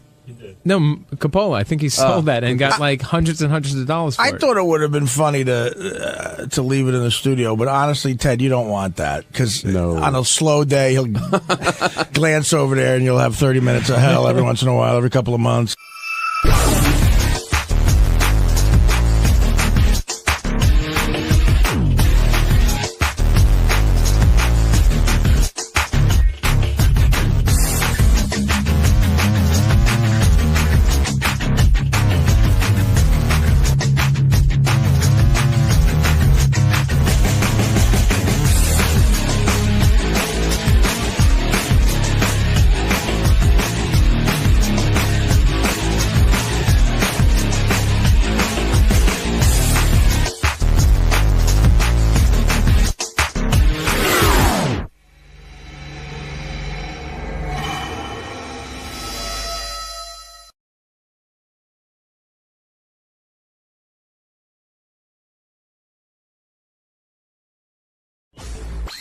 Good morning. How are you? Good. How you doing, man? I feel good.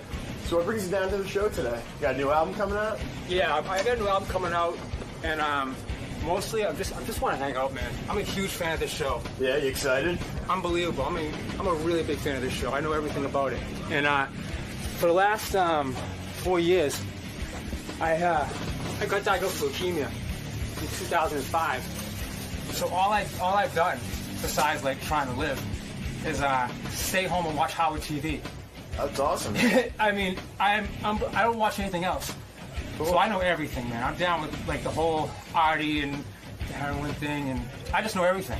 Awesome. This must be real exciting for you then. It's amazing. I mean, I can't believe I'm here. I see this on TV all the time, and I just can't believe it. I mean, I'm here to promote an album in my foundation for leukemia, but mostly I just want to hang out. Cool, man. I didn't even sleep last night.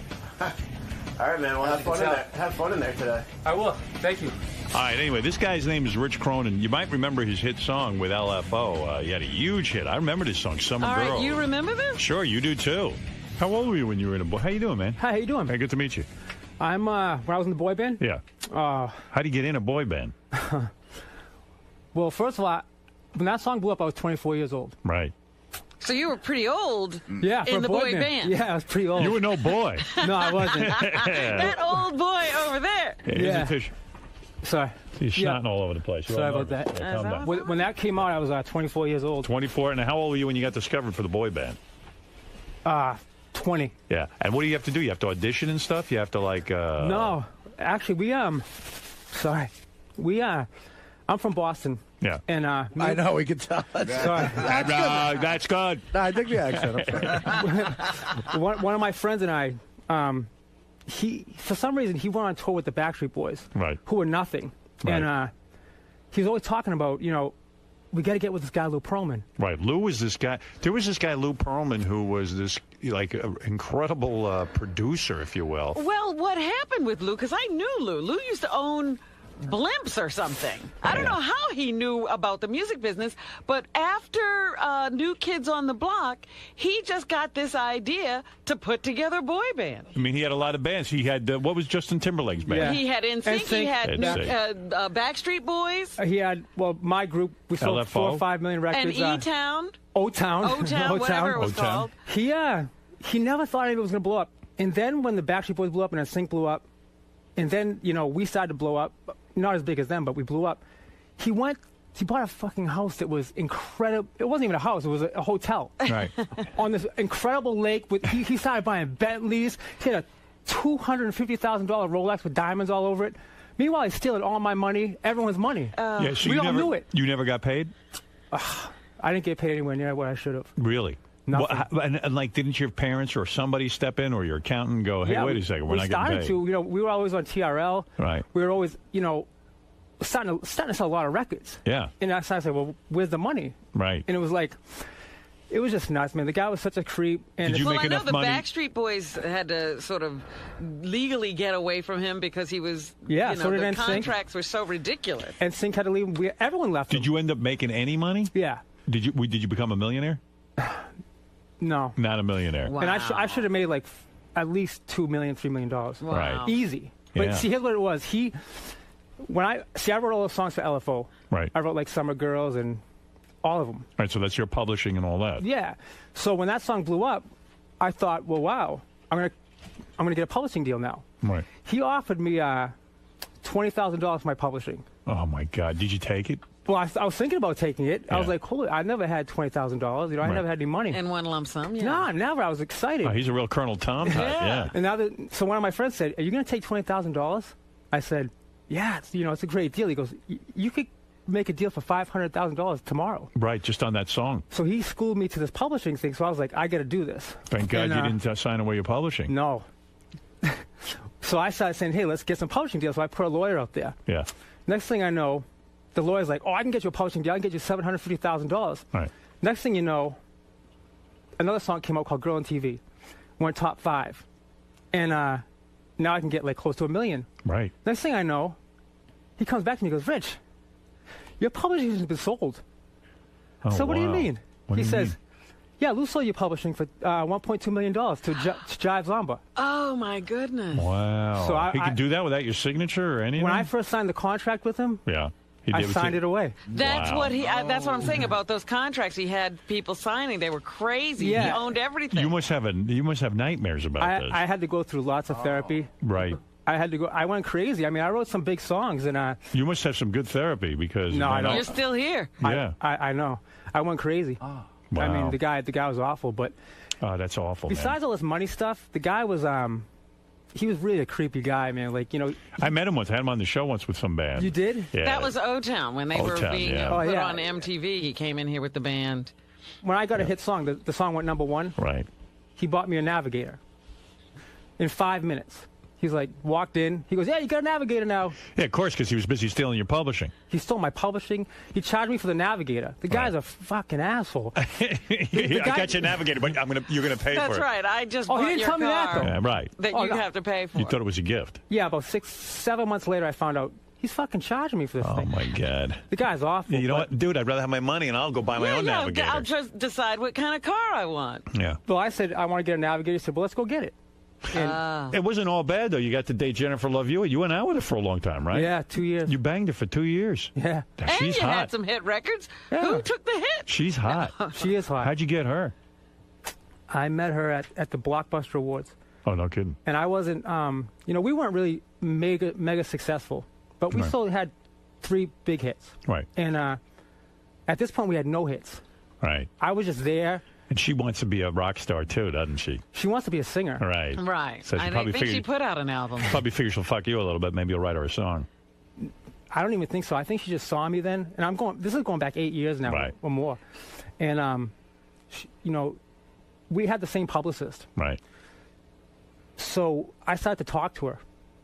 And I couldn't believe it. She kept talking to me. She was actually interested. Right. And she later on that night, after the Blockbuster Awards, she gave me her number. Wow.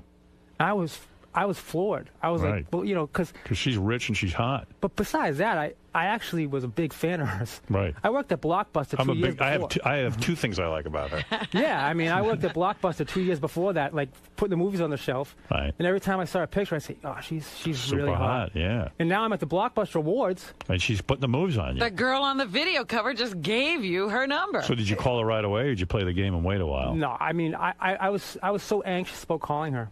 I couldn't. And then I actually got a notebook and I wrote down all these subjects. Like, so you okay, needed crib notes. Oh no, I had the paper was there. I was Shit like, to talk about with Jennifer Love so Hewitt. when there's a quiet point, I'll talk about this. Right. And this, like, I couldn't imagine there being any quiet points in the conversation. Right. I would be awkward silence. So I actually called her up, and Right. she answered the phone. Wow. And we talked for like 2 hours. Did you use your notes? Oh, absolutely. I mean, there was no way. You went through all 2 pages, 2 hours. That's a lot of notes. No, really. I mean, and the whole time I'm thinking, this is Jennifer Love Hewitt. Right. I was a big fan of hers. Right. So what happened? Did she go out on a date with you or something? About a month and a half later, she says, "Why don't you come out to L.A.?"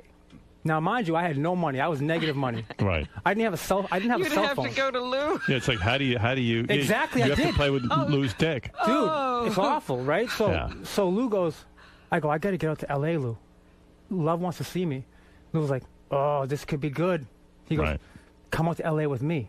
I was like, "When are you going?" He goes, "This week." Right. He goes, "Come with me, because I'm shooting my movie out there," which is another story. But so I go out to L.A. and he goes, "You can stay in my hotel with me." Oh God! Oh, no. I have a big suite. So anyways, I went. Right. And I was like, "Okay, I got to go." So I'm getting my clothes out real fast in the room. It was a big suite. And Did I he like, see you naked or something? No. No. And I said, "All right, man, I'm out of here." And the publicist picked me up, and we went to Love's house. And it was really weird. Like a nightmare. It was really. I was awful. Yeah. It was really weird. What is Jennifer Love Hewitt wearing when you show up at her house? She was wearing like a ballerina dress. Really? With like a unicorn in sparkly, like bedazzled. What's her problem? She was dressing pretty wild. Yeah, what is that about? That was for the date? She wore a ballerina outfit? I With a unicorn? I feel like it was a ballerina outfit. Yeah. It looked like the dress went out and it was like a tutu and all that. She probably didn't. Yeah, even it was a tutu. It was a tutu. Did she look hot?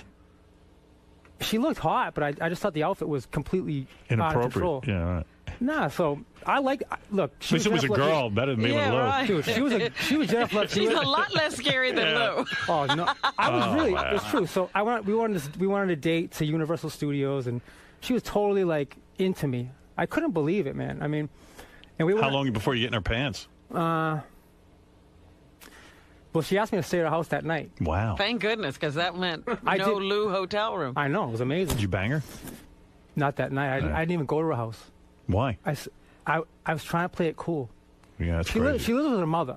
Right. So I was like, I just was freaking out so bad I couldn't spend the night. I couldn't do it. I was like, Plus, you didn't have your notebook with all your notes. I couldn't talk Right. to her anymore. Right. I didn't know what to say. So I was like, fuck, I got to regroup, think about this shit all night. So I said to my publicist, I was like, hey, can I stay at your house tonight? Right. He goes, yeah. What, you don't want to stay with Lou? I was like, no, I don't want to stay with fucking Lou. It's Lou. He's like, all right. So Love says, well, if you can't stay at my house tonight, I want to pick you up in the morning. I Yeah. was like, yeah, what time? She goes, I'll be there at 7 in the morning. Oh, Beautiful. my goodness. She's into it. So I was like, holy shit. She goes, because I have an audition, and I have to get my hair done. So I'm like, So you're just going to hang out with so her I'll while she runs? fucking go. Yeah. Right. What else you got to do? Nah, so that's why I was out there for her. But that's not a lot of time to study your notes to figure out what to Well, talk you about. write while she's having her hair done. So no, I had to sit with her. Oh. And I was like, Man. I was thinking about all this shit, dude. We didn't have any hit records. Right. I was nothing. Right. And she's like spending all this time with me and wanting to hang out with me. And I was like, what the hell? I don't understand it, but I love it. Right. So so she gets there at 7 in the morning. She hands me a Mentos, like those colored fruity Mentos. Yeah. She goes, these are for you. I was like, thank you. And she's like, well, let's go to get my hair done. I was like, all right. And we're in her little Mercedes, like the smallest Mercedes available on the market. And I'm in there like, oh, this is great. You know, 'cause I'm 6'3". And I'm like, this is great. This is awesome. Yeah. And I'm sitting there trying to think of shit to say. All right. And I was having a hard time. She did all the talking, though. You shouldn't shut up.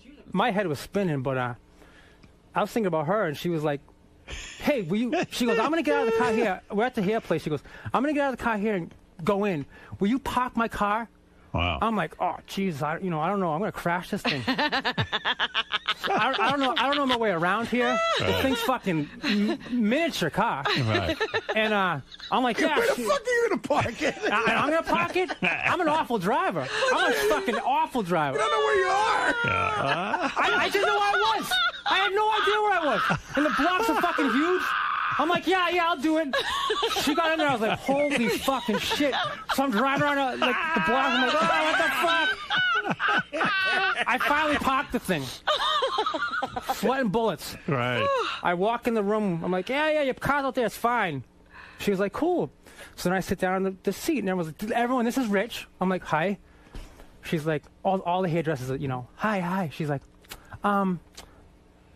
so Rich is from Boston, and he's a boy band and all this stuff. I'm like, yeah. We were there for like 3 hours. And she was looking at like magazines and going, oh, Tom Cruise looks amazing and all this stuff. I mean, it was bullshit. Yeah. Hey, what did you expect her to talk about? I don't care what she talked about. I was just like, fucking Jennifer Love Hewitt. So, but it's weird when you realize with most broads like that, you're making notes on what to talk about, and you realize they're just morons. They're just gonna keep talking. Yeah, she's not gonna shut the fuck up. I'm just gonna say yeah. So then after that, we went to a coffee shop, and then she went to an audition, and it was just. That must have been some audition. Probably sucked. No, it was for what was it? Archie. The Archie movie that never came out. Archie and Veronica? She's going to play Veronica. She was supposed to play Veronica. She didn't even get it. No. Yeah. So I wrote a song called West Side Story. I said Veronica. It was about a girl named Veronica. And I was so lame. Yeah. I was so lame. I wrote all these songs about her, like encrypted, like to her. Right. I was fucking lame, dude. Oh, stop. What was it like banging her? Like when you were banging her, you were like, oh man, I can't believe I'm banging Jennifer Love Hewitt. When that happened.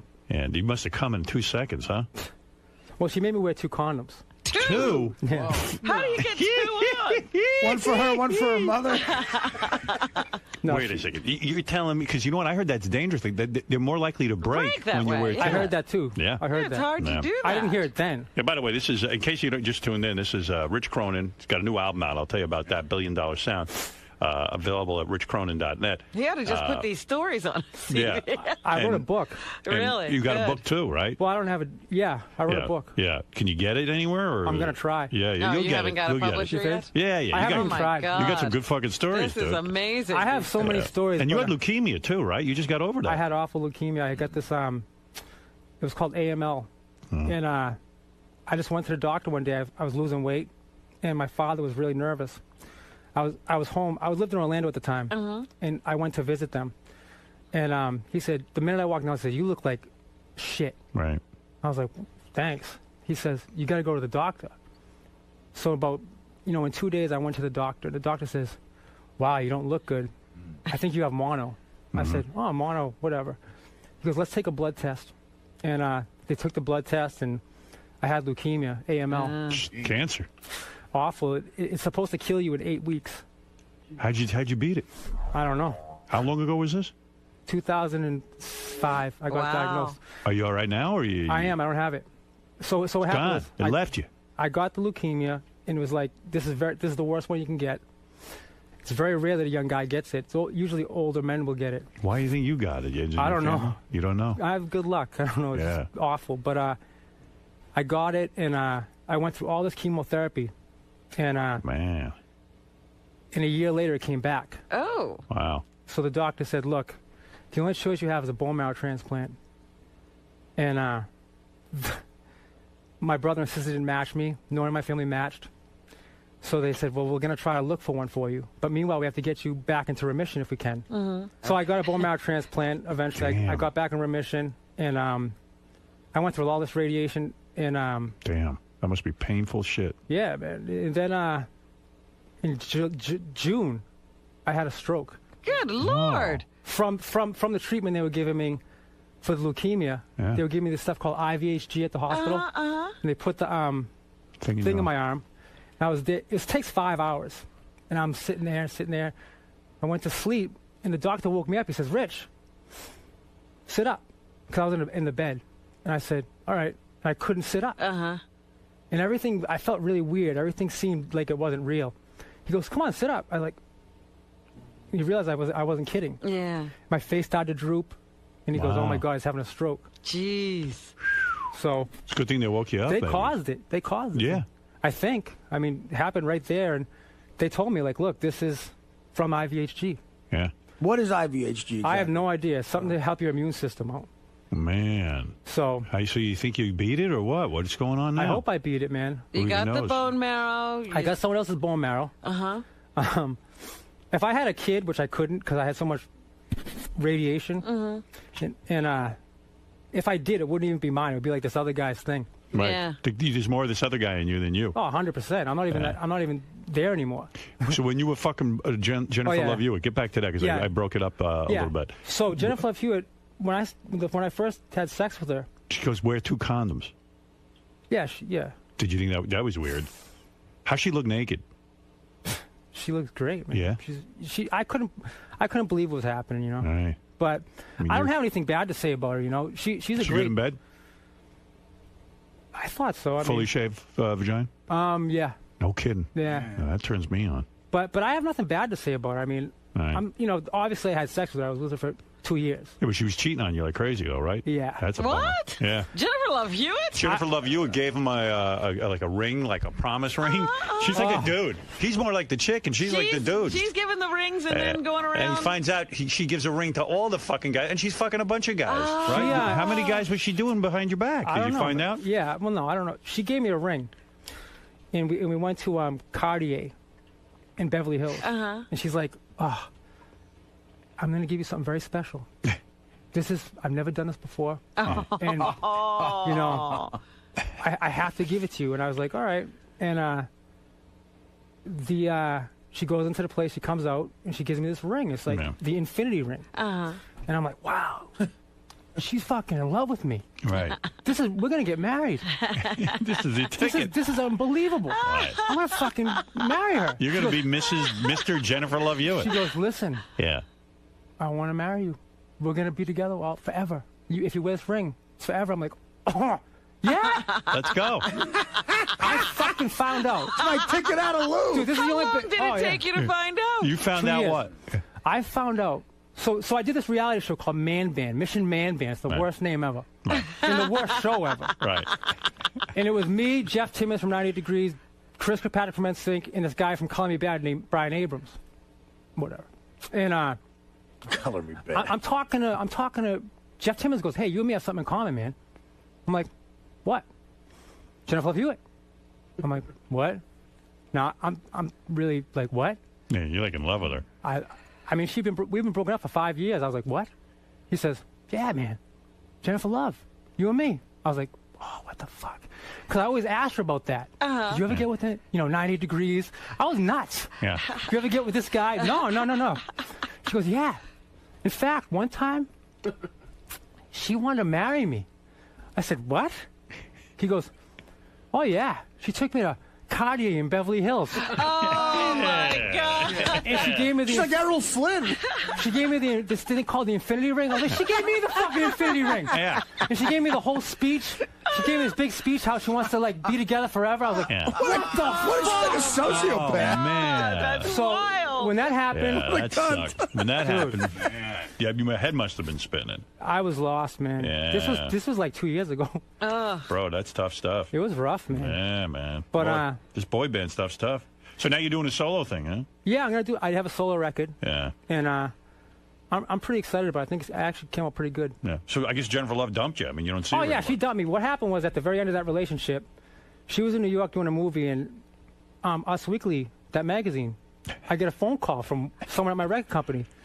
They go, Rich. Yo, we got something in common? No. He goes, Rich, get Us Weekly. Just came out. Yeah. I was like, why? What's up? He goes, just get it. I was like, no, seriously. He goes, just get it. Bye. Hangs up. So I lived in the Prudential building in Boston.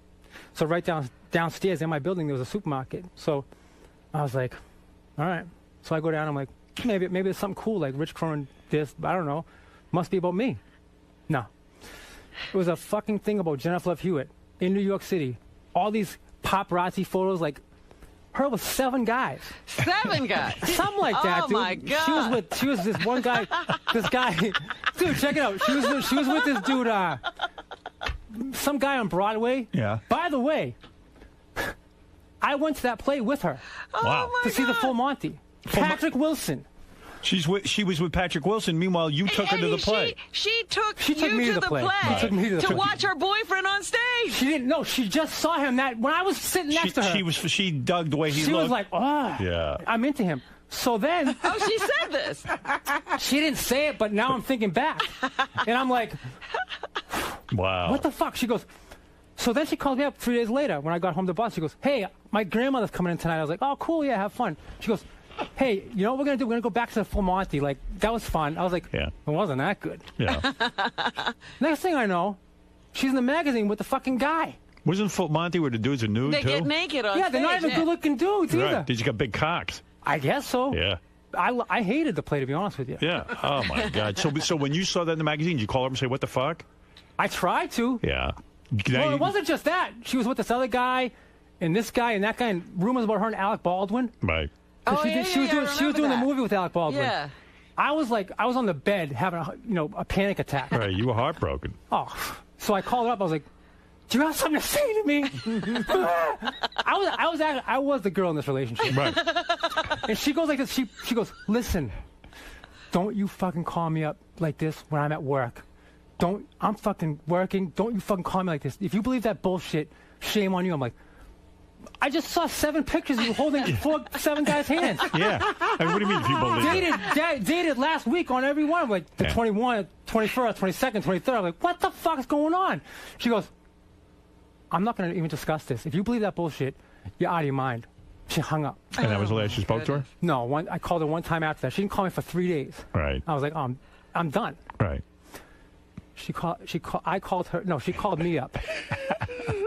And she had the whole thing rehearsed. Yeah, probably written it down in a notebook. Oh, yeah, she did. Yeah. And she was just like, I couldn't say a thing. It was all rehearsed. You're never gonna yell at me again. You're never gonna treat me bad. I'm not gonna be treated like this. Yeah, putting it all on you. You know, she's it was all on me. And she goes, I'm out of this relationship. Yeah. Goodbye. I have to go do the Tonight Show. And hung up the phone. Yeah. And that was it. You never said a word. And she made it all your fault. Yeah. That was nice. But whatever. She's a great girl. Yeah. A lot of people found her so. I don't know, man. You were way into it. You would have married her, right? Sure. In a second. Do any sex videos with her? No. Oh, dude. Anything kinky going on between you and her? Like, you do anything weird? Yeah, I don't think. 69? Anal? Yeah? Anal? No. 69. No, yeah. Yeah, I would do that with her.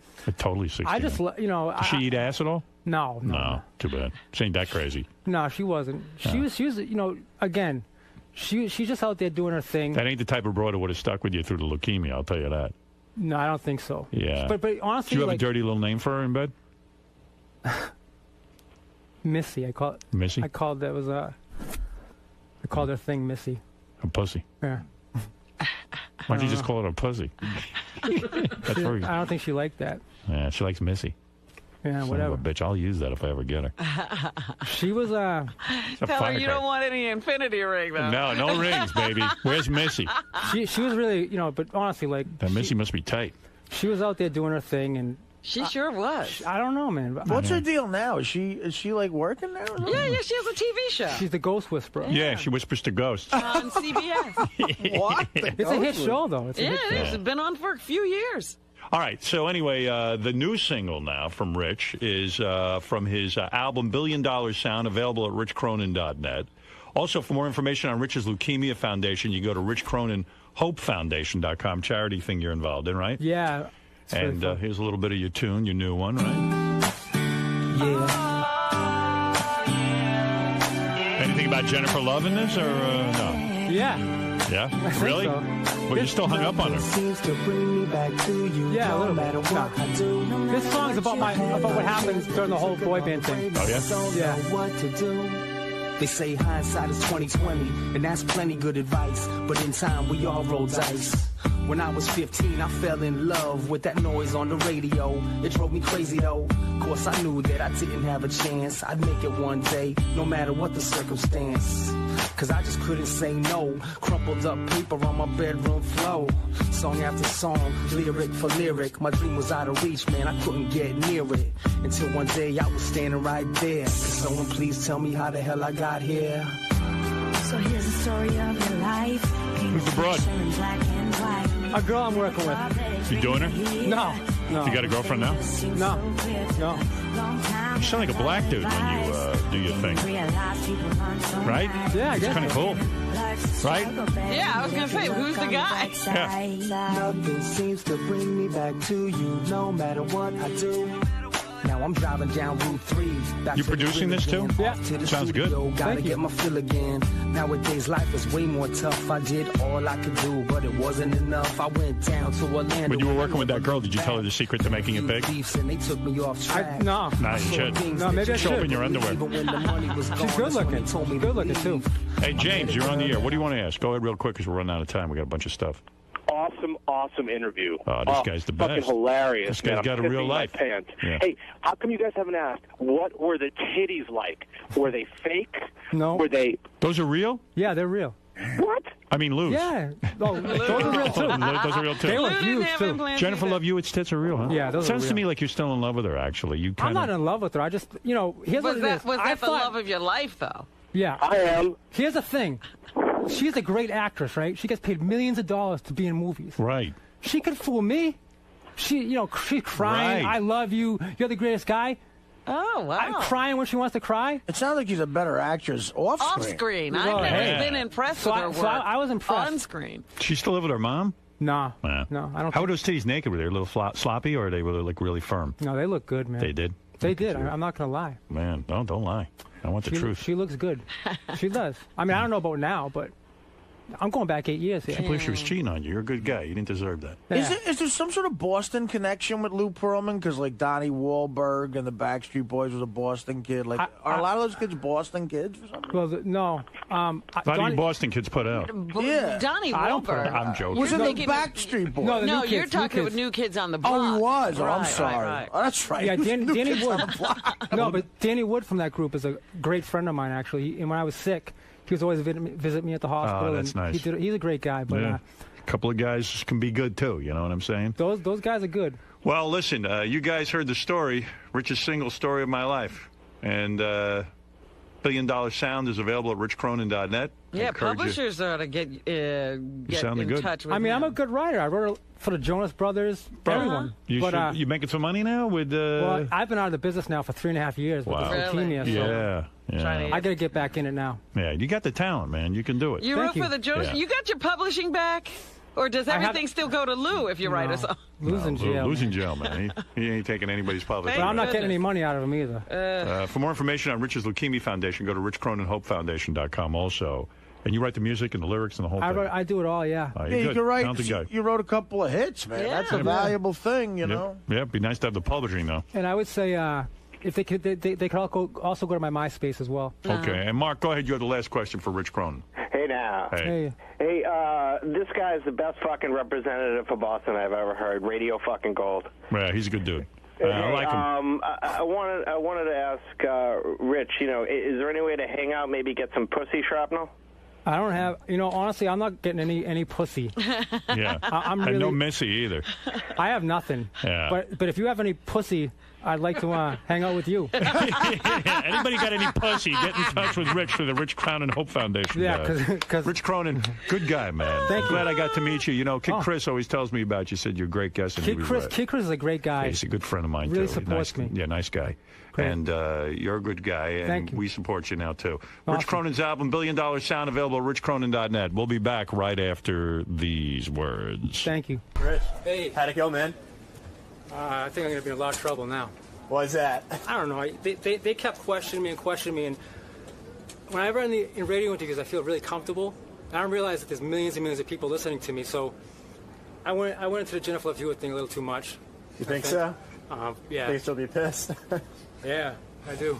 It's all the truth, though, right? Yeah, I could have went on. There's so much to tell. Yeah, I don't know if I should have you have a told book it. inside you. I don't know if I should have told it. I'm really regretting that now. Really? Which part? The Jennifer Love Hewitt stuff. Oh, come on, dude. It's fine. Listen. You sound like you really liked her a lot, but she really sort of screwed you over, and Yeah. don't feel bad about it. All right, man. I'm sure that next week I'll have another guy and he'll have a similar story, and you won't. I'm sure there's lots. You of won't be guys. on the hook for it. But you were great. Thank you very much. So you had a good time in there? I had the best. I mean, it was surreal because I didn't get to tell him, but I watched the show since whenever it came on the air, 2006. Yeah. I watched it from that day it came on TV. I ordered it. Awesome. And I was sick, I couldn't do anything, so I've watched this shit. You guys, I know all you. Lisa G, Ronnie, I know all of you. And And now I'm in the room. It was just really surreal. Cool, man. It was nuts. All right, dude. Thanks for stopping by today. And Thank good you luck. I got to talk to her. She's pregnant. I know. I got to talk to her. I don't know what the hell she's doing. I asked you if you were going to talk to her, so I'm glad you're bringing her in to I'll do it here. set her straight. Because if anybody needs setting straight, it's Angie. I need to talk to her about a lot of stuff. So we're gonna find out what's going on. I do care about her, and I want. I love her. I think she's a wonderful person. Yeah, but I don't know. Things sound. Has she gotten a TV deal, or can we get an abortion? I don't know. All right, we're going to talk to an Angie. abortion is another show. That would be a good show. All right, I'm going to talk to Angie Everhart in a few minutes. I've got a ton of stuff to get to, as you know. I barely scratched the surface. The cervix. And we'll be back right after these words.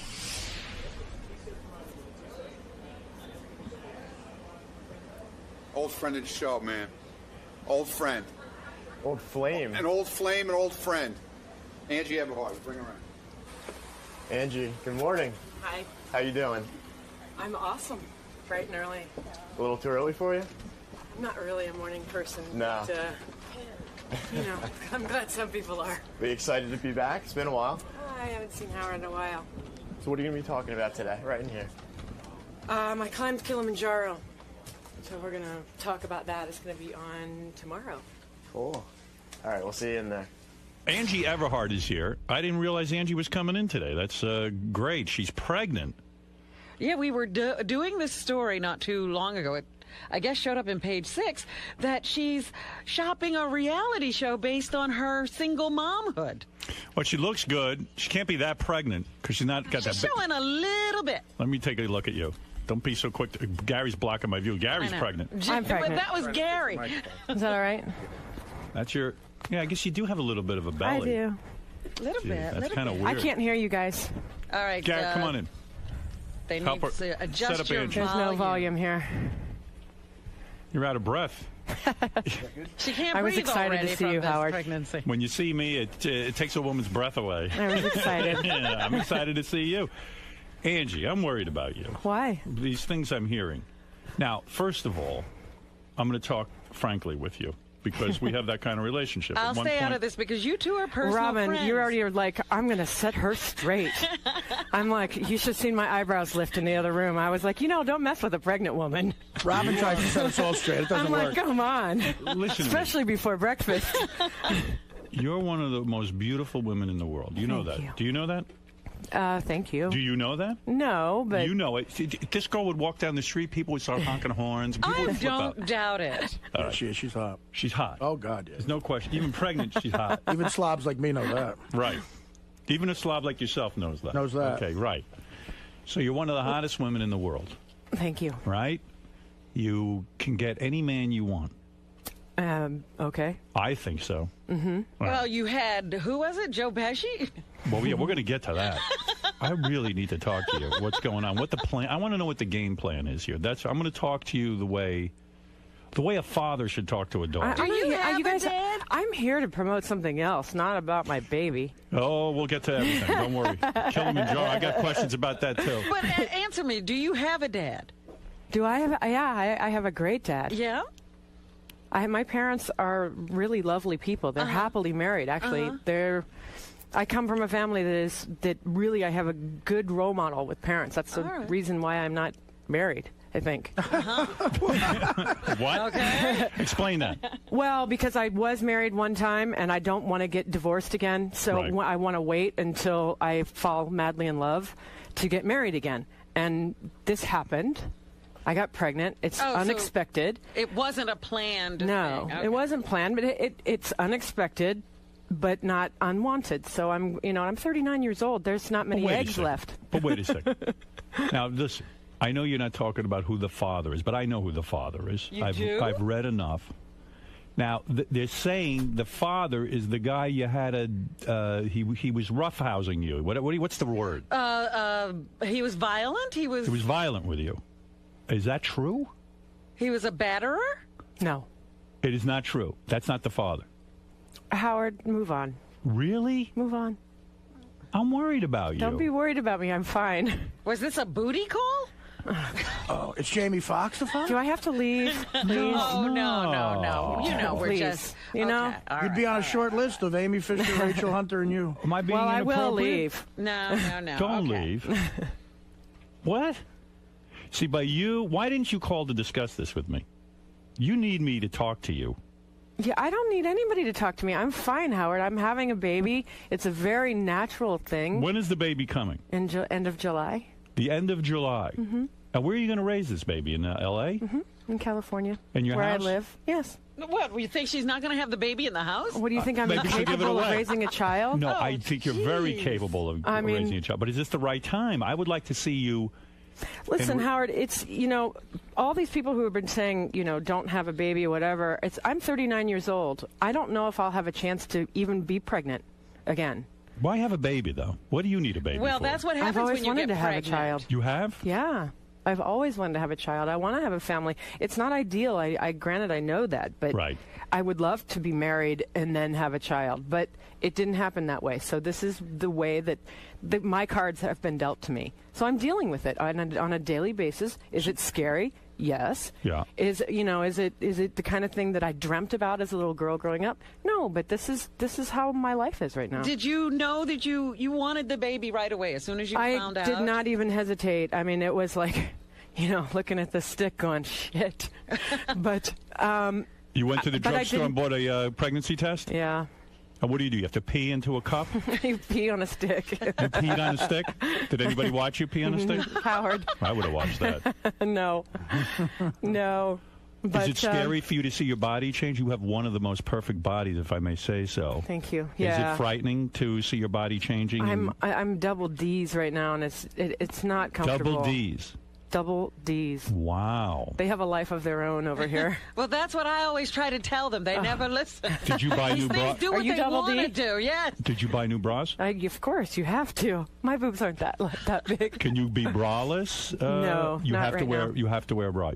Are your nipples and everything very sensitive now? The whole deal is sensitive. Everything's on fire. Have you had pregnancy sex? Fire. No, I actually haven't had sex since I've been pregnant. Oh. Really? No. They say it's better. They do. They say your area is more sensitive down there. Well, I wouldn't know. It's better for the girl. Better for the girl, yes. Who cares about that, right? Who cares about the guy? What society are you from, Robin? So wait a second. I love that you said that, Howard. I love that you said that. Who cares about the guy? Right. Wow. So your body is changing, but you will have a plan. I know you always have a plan how to get back in shape after the baby. Oh, for sure. I can't stand, even though I'm pregnant and everybody's, saying, oh, you're so beautiful pregnant, I just feel fat. Right. I feel fat, and I will not stay big long, I promise. How many months are you pregnant now? 4. 4 months. Yeah. Now, this is going to make it hard to date once you have the baby. You realize That's that? all right. You know what? I've been single most of my life. I'm not like pressed to get married.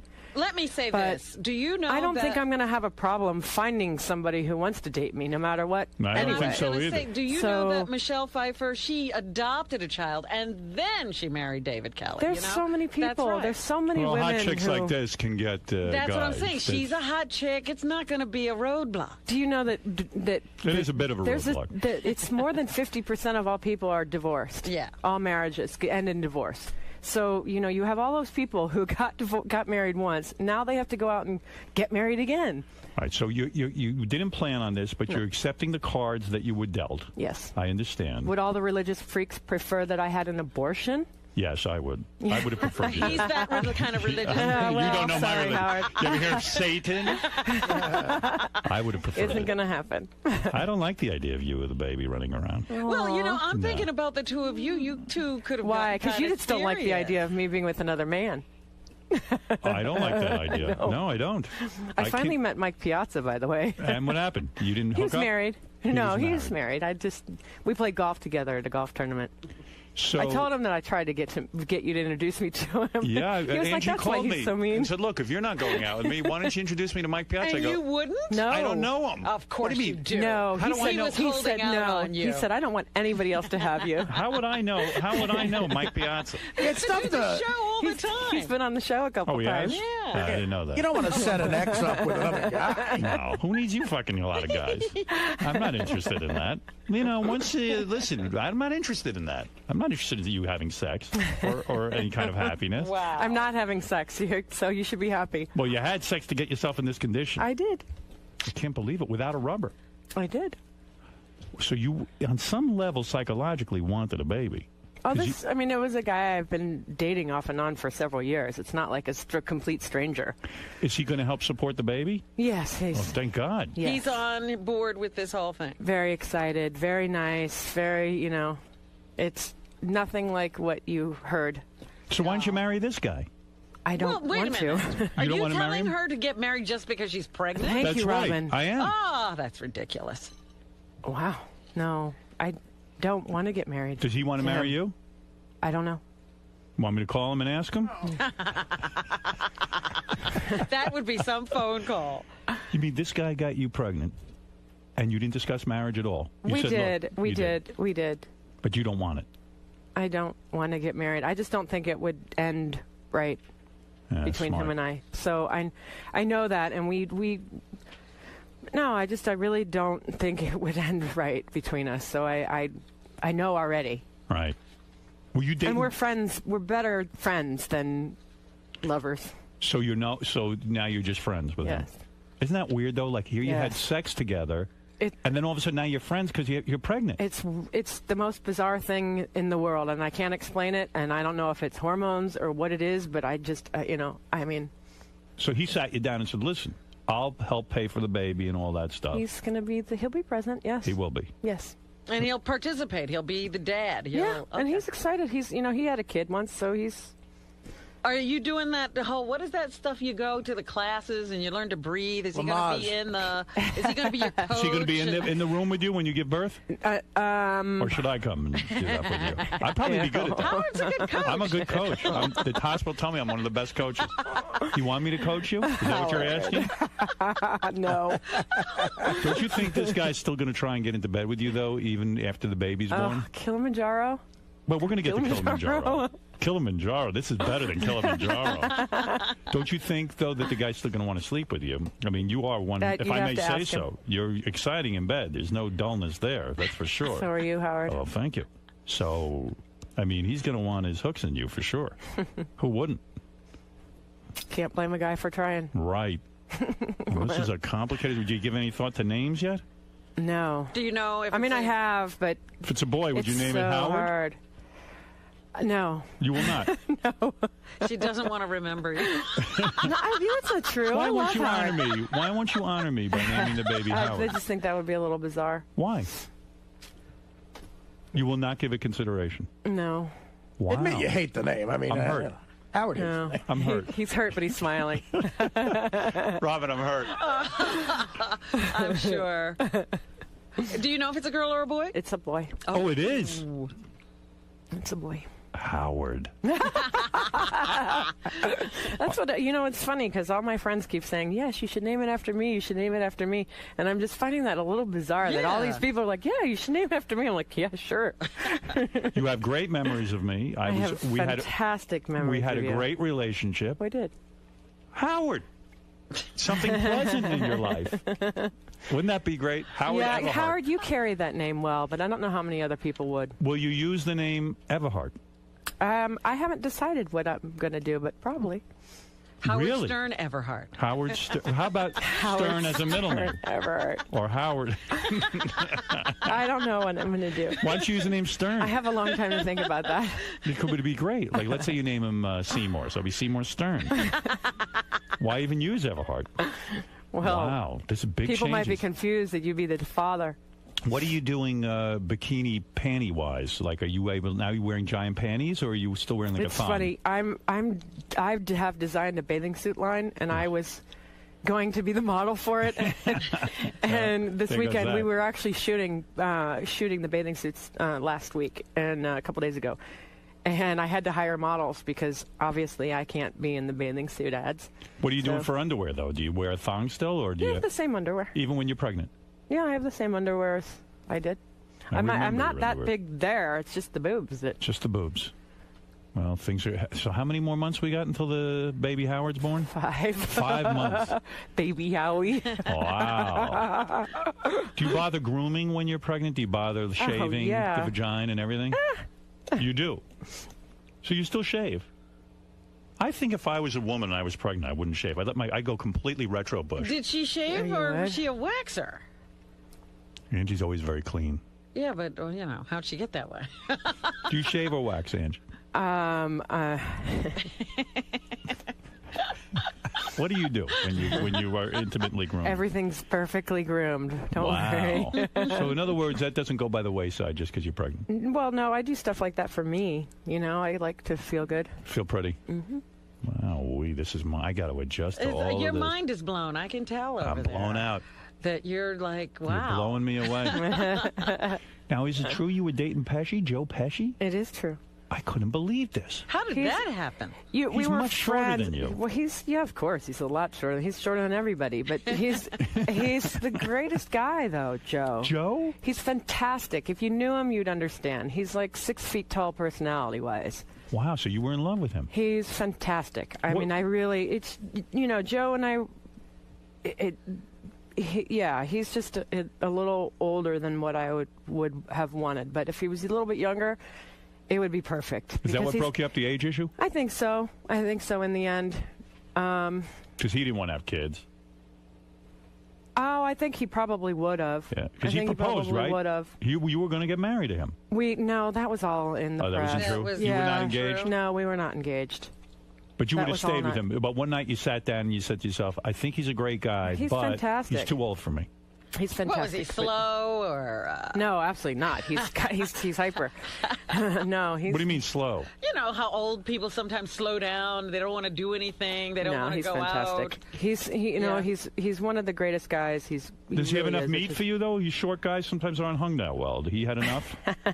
I mean, you're a woman. You have meat. Howard, do you want to talk about that? Yes, I do want to talk about that. Let's talk about it.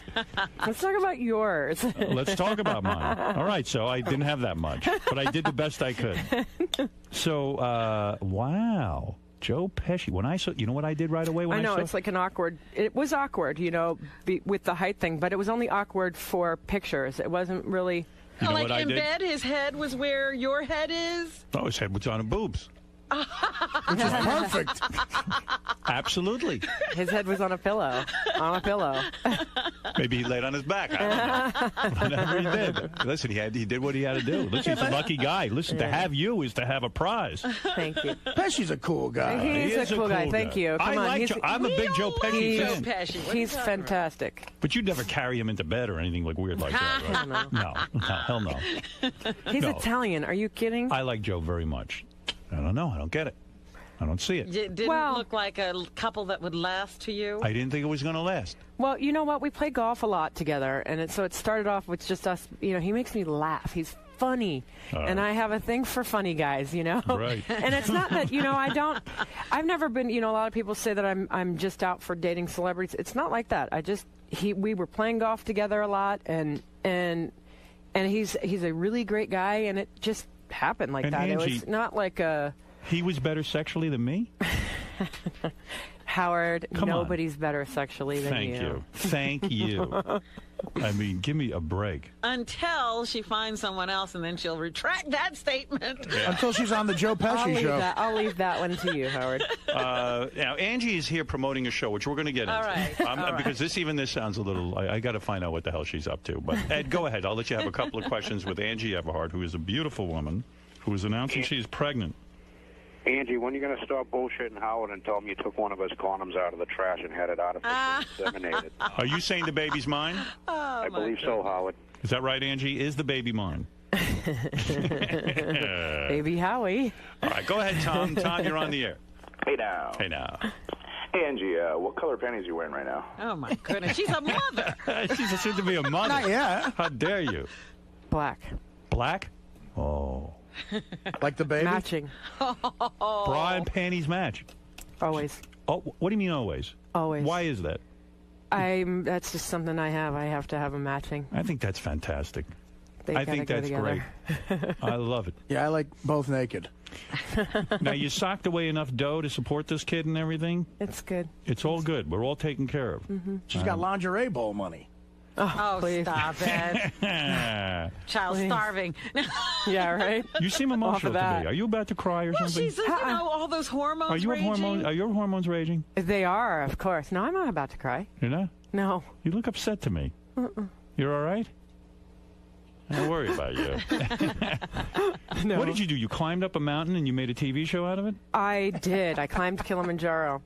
What is that? A mountain in of some sort? Africa, I Africa? think. You went to Africa? Why would you go there? It's the highest freestanding mountain in the world. It's But 19,340 feet. But why would you do that? I always wanted to do it. It was like on my, like bucket list or whatever. It was You one of the wanted things. to climb a mountain? Oh, yeah. I mean, I'd have 300 skydives. I race cars. I play, It's like, Skydive. yeah. See, we couldn't have lasted. Oh, my goodness, Howard. Angie and I could not have lasted. Not at all. No. You're too adventurous. That would make me cringe. I would not want to go climb a I mountain. think I already had the skydives when you and I dated, though. We did. That's true. So you don't do that anymore? Mm-mm. Okay. Why would you jump out of a plane and ruin it's yourself? Fantastic. It was a great view. Yeah. Very exciting. Did you hear about the guy a couple of weeks ago who the tandem guy who was the professional had a heart attack and died behind him while he was skydiving? Did the other guy open the chute? He managed to open the chute, but then he didn't know Wow, that's how to pretty steer, spectacular. and so he luckily he was a military guy and he had watched some TV shows and he managed to steer himself away from Is that what the you would houses do? and the When you would jump from You know how hard that is on Yeah. a tandem? Because with a tandem, you have somebody, your instructor's on your back. That's Is that what you would crazy. do? Would you do tandem? I did 4 tandems, but the rest were. Can you with imagine me. some instructor, Angie Everhart, shows up and she's strapped to your Of back? course he wants to be To strapped to stomach? her. I yes. was strapped to their stomach. Did the guy ever pop a boner? I don't know. At 13,000 feet, it might be a little difficult to have. Of course he did. Hard on. Imagine I'm strapped to you, and of course I'd have a boner. I mean, there's no way I wouldn't. I honestly You're don't pulling the wrong thing. Yeah, absolutely. I mean, look at your life. Skydiving, Joe Pesci, Kilimanjaro. What else is on your to-do list? So you have this kid. All right, so you went Howard. So you went and You don't want to have having a kid on your bucket list, though. You went and climbed a mountain. And then what? The cameramen were with you? No, because of all the things that were happening with global warming, what's going on in the world, I wanted to do a show on it to show the snows and how the glaciers have melted. And it's unbelievable. You see footage of Kilimanjaro from 20 years ago and footage of it now. There's just these little tiny glaciers up there. So in other words, it's melted. It's melted. It's so you wanted to climb the mountain? They say within the next 10 or 15 years, there will be no more snow on Kilimanjaro. So, I mean, the people who climb it now are going to be the last people on Earth to ever see that. And what are there? A lot of Africans in Africa? Are there? Do you see actual Africans in this special? Definitely. These are black Africans, right? Yeah, they're fantastic people from Tanzania. They are the friendliest, loveliest people. And when they see you, the great white goddess, show up with the red hair. They loved me. Oh, I bet. Oh, yeah. They loved me. Boy. Is that because where they she sang, got pregnant? Do you have a black baby? No, it was almost 2 years ago. Oh, okay. So they have sperm No, that it's lasts. not a black baby. It is not a black baby. No. Okay. All right, we're getting there. Getting to the bottom of it. So you get to this mountain, and the black people behold you. They carry her up and the what mountain. do they do? Do the men? What do they say? Well, I went there with my brother. brother. I went there with my brother and his wife and our camera crew. Right. So we climbed with 40. I think we had 42 porters to help us with all the gear and the that's porters. not climbing. 40 blacks? It is climbing. Are you kidding me? You climb with 40 yeah, black people. I'll show you. I'll see you on that vacation, Robin. You climb it's with the Four Seasons. Let me tell you. You climb with It's 10 40 days. blacks. What they do is they leave before you in the morning. They'll set up your tent, and they'll leave before you in the morning and get up to the next spot and set up the tent and make sure that you have lunch and food. And all the porters are black guys. Yeah. And it's 40 black guys catering to you. Yes.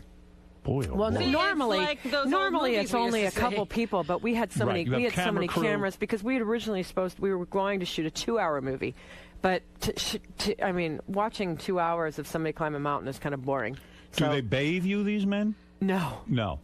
Who's gonna? Do they see you nude I at did all? take a no. You it's don't bathe cold when on you're a out there? But you have to change It's somewhere. like 50, 60 below zero. Where up do you there. change when you're climbing Kilimanjaro? You have to change your clothing. But in the tent. And none of the natives get to see you and your loveliness? No, they don't. They don't. You don't feel they drilled a hole through the tent? I don't think that. No, I don't think they did. I don't think they had spy equipment either. Were these guys hitting on you during the? No. Come on, let's be serious. No, really, no. When you say they loved you, how did they indicate that? They were fawning all over you, weren't they? No. They'd never seen anything like They didn't eat her. No, it wasn't like that at all. It wasn't like that at all. Oh, come on, look at you. It wasn't like that at all. You have no awareness of Do your you own understand powers. how hard it is? It's hard to even breathe up there. Oh, it was hard. So, Let me tell you something, honey. A girl looks like you comes around once in a blue moon in Africa. Don't tell me how hard it is. It's amazing how girls still don't get that. It was the hardest thing I've ever done. For you. For those guys, they do it all the time. They were busy licking their chops over you. They had to be turned on. But there's no sort of ice climbing or anything. You don't have to. I did climb on the glaciers. Wow. I'm going to watch this. Where do I see this? HDNet tomorrow. What is HDNet? High Definition Network.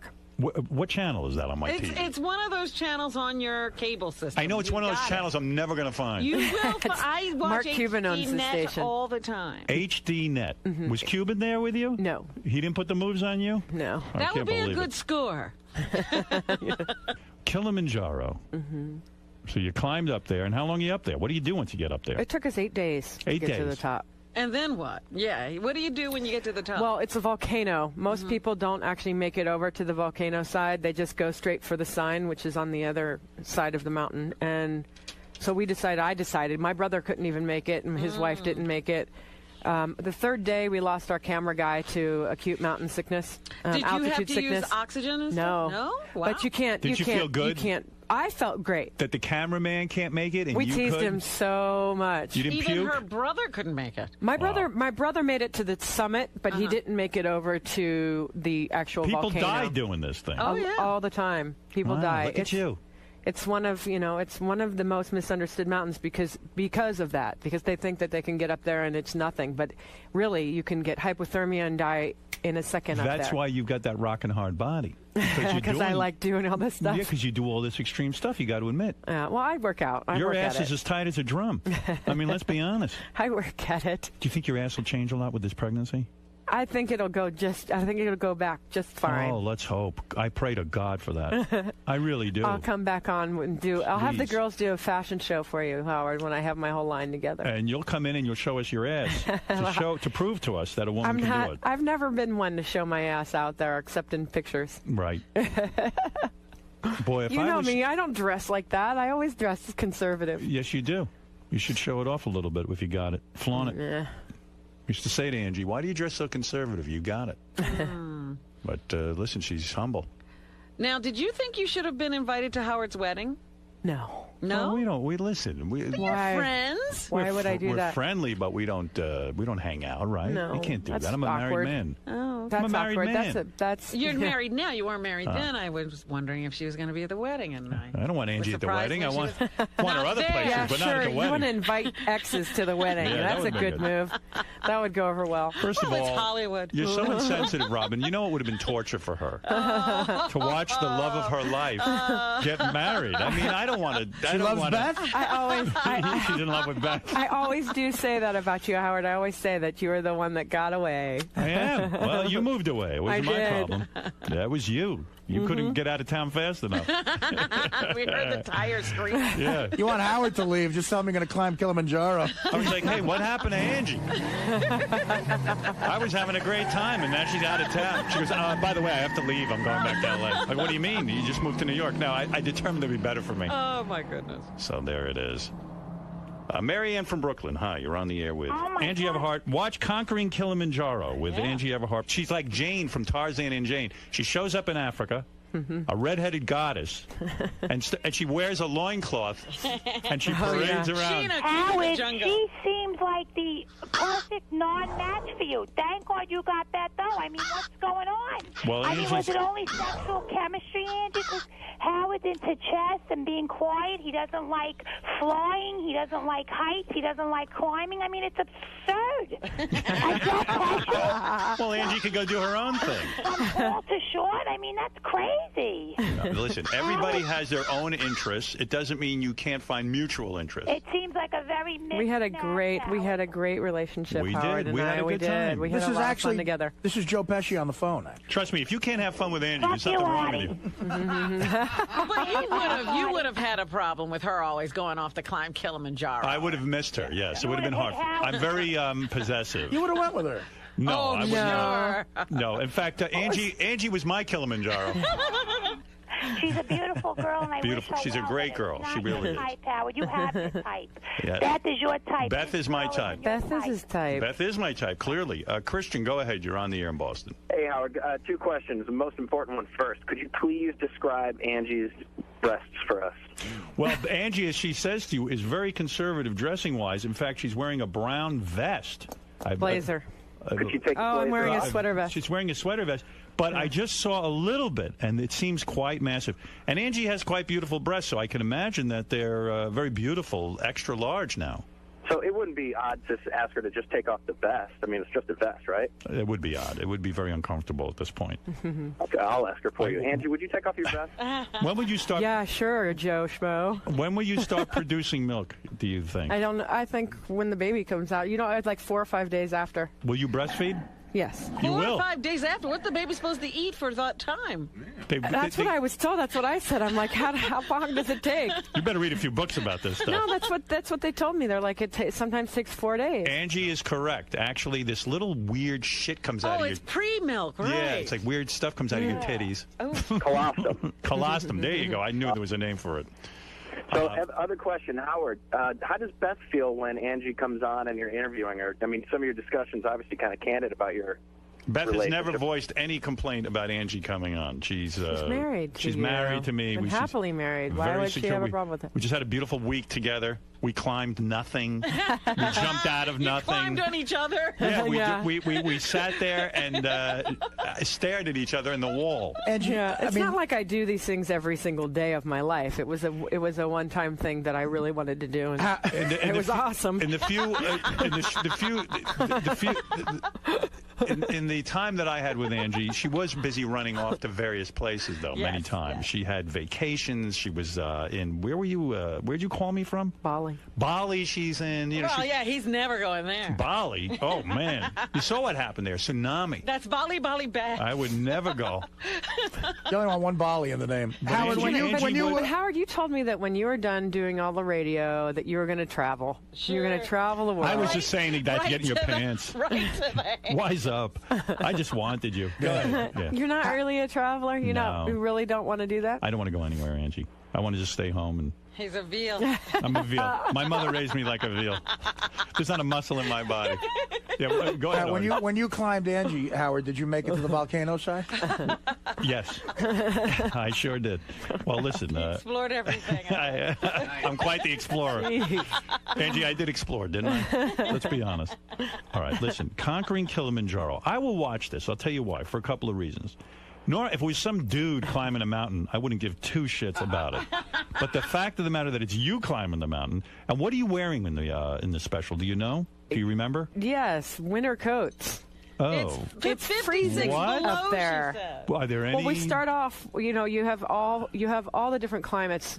And so you start off with t-shirts and stuff like that. Oh, you do? Yeah. Short shorts? Yeah, not with the short ass cheeks hanging out? No, because you're climbing through. It's like walking through rainforest, and you don't want, because there's fire ants and all kinds of stuff. So I didn't do short shorts. I did tank tops and tank top. Tank tops and pants. A lot of cleavage.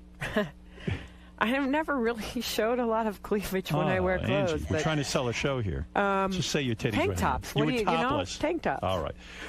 So Angie will be in various outfits. Yes. This is why I'm going to watch it. To climb a mountain. Mm-hmm. And we get to see the natives freaking out over you, right? We get to see all these so-called porters. They sang to me every single time we came into camp, and they started singing these native songs. It was awesome. I wanna fuck you. I wanna fuck the big white chick again. This is a favorite chant. I want a big white chick to blow me. Is that How did you get the translation of that song so fast, Artie? It's on the internet right here. Oh, wow. It says Tanzania songs. You mean the guy wrote a whole album about Angie? I want the hand job. When we climb Kilimanjaro, I want to fuck you in your ass. Oh, my God. Oh, God. That's gross. Yeah. Sorry to be gross, but I'm a native. When you have the baby, will you come on here and nurse the baby so we can watch? Oh, that would be so great, Angie. Think about it. Put it out there and we'll make a special. Now, has there been interest in this idea of a reality show? I went into these people called World of Wonder asked me to come in to do an interview, and they wanted to do a reality show on me that. Because they think that my life is worth whatever. You mean being a reality show of you pregnant? So I went in to do this to talk to them about doing a reality show, but I was already pregnant, and they didn't know it. And I hadn't told anybody yet. And they asked me, they're like, well, would you, because you're of age, what do you think? They were just asking me questions. They're like, what do you think about having children? And I'm like, I will have a child. And so then they proposed all these things to me. They really wanted to do a reality show on me. And so I sat down with my lawyer and we talked about it. And I went back to them and said, well, I am pregnant. And they still wanted to do the show, so it's called Angie Baby, and we're going out next week to networks, and it'll be me and my life and my family, and because I have a really conservative family, I'm the only one in my family that's not conservative. I mean, because. So what do you mean? You're gonna film yourself having the baby? It's the stages leading up to having the baby. I won't have anybody in the obviously because of my back, because of all the extreme stuff, I have to have a cesarean. So it's you can't film. So it would be a reality show about you pregnant and single. Yes. Wow. And all the things, and all the the chosen family that I have. Well, I think that it's even more exciting once the baby comes. So do you think that you'll do that too? Like what it's like? Well, that could be season 2, I guess. I think it would have been more exciting to watch a reality show of Angie making the baby. Making the baby, I know, but we missed that. Howard, if Angie goes back, back, different story. If Angie goes back to Tanzania, she better watch it because me and Benji just translated some more of the lyrics. Oh, come on. Let's drug her and do her while she's sleeping. That's another song. I hope she doesn't know about my 3 rape convictions. So Angie. You really are a foul man. He read it. He wrote it. Benji wrote that. Benji's Look at Benji. He's okay. Thing to write it is another one to sing it. So you're saying that you're going to maybe... I'd have to sing whatever Benji writes. I could watch you every week in a reality show as you're about to have the baby. Yes. But that means the father would have to be a part of it too, right? Or no? He doesn't want to be part of that. You're not into that with him? Well, we're not in a relationship, so no, he doesn't want to be part of that. But he'll be, that's not a part that he can have anything to do with. Right, so right. it's, Well, what can I tell you? This is wild. I mean, there's a lot going on, and a lot for me to digest. I hope I come through this okay. Anyway, listen, watch Conquering Kilimanjaro with Angie Everhart. And Angie does, I don't want to ruin the end, but she makes it to the top. The cameraman dies. The cameraman dies and everyone else, but you she can't makes see it, but you can hear it. That's right. Well, that sounds interesting. I'm going to watch it. It's beautiful. It's really beautiful up there. It's worth seeing the glaciers. Believe me, I'd watch you do anything, baby. I mean, what's next? Angie goes to the moon. I mean, what the hell? What's the difference, right? I would love to do that. Sure. Why not? See, I knew it. Next thing you know, she'll be on a spaceship. If people were smart, if these network executives were smart, they'd approach NASA. Hot girls in space. Why not? When every broad hits 40, they should go to space. You're not kidding. Oh, you're a devil. Put them all on the fucking moon. You're the devil. It's because he can't get them. Yeah. He wants to send them all. He had sex this weekend. Don't even ask what was going on in his room. I won't. I'm gonna get the chick pregnant and not be in her life. And it was free, by the way. He got it. her. He got it for free. There was absolutely no. That was a long finger she gave. Yeah. Oh my God, big one. Angie, you are more beautiful than ever. You know that. Thank you. I don't have to tell you that. You obviously have a mirror, and you know. And I wish you luck with the baby. Thank I you. do. I'm Thank you. happy for you if you're happy. I'm very happy about it. I prefer to think of you without a child. Howard says when you come That's to so New weird. York, Why is that? Why is that? It's my thing. I like you innocent. he says when you come to New York with your kid, he will babysit for you. Yeah, sure. You don't want that. Trust me. Keep me as far away as you can from that kid. Uncle Howard. Uncle Howard. Please think about naming baby Howard. All right? Please think Baby about it. Howard. Consider it. So, Angie, how is it being back on the show? Oh, it wasn't too painful. The beginning went a little rough, but... Yeah, what happened? You seemed a little upset. Well, you know, it's always invasion of the personal life when you come on this show. Is it? It must be hard talking to Howard about some of your personal life, right? Since you have a history. No, I just don't think that it's a lot of people's business what I'm doing in my personal life. It's, you know, so when you get asked, it's hard to dodge. He's really hard to dodge questions from because of our past. So there's no chance that you're going to name the baby after Howard? No. As he wants? No, it's not going to be little Howie. All right, so you had a good time though today? Yeah, it was fun. It was nice to see him. All right, thanks for stopping by.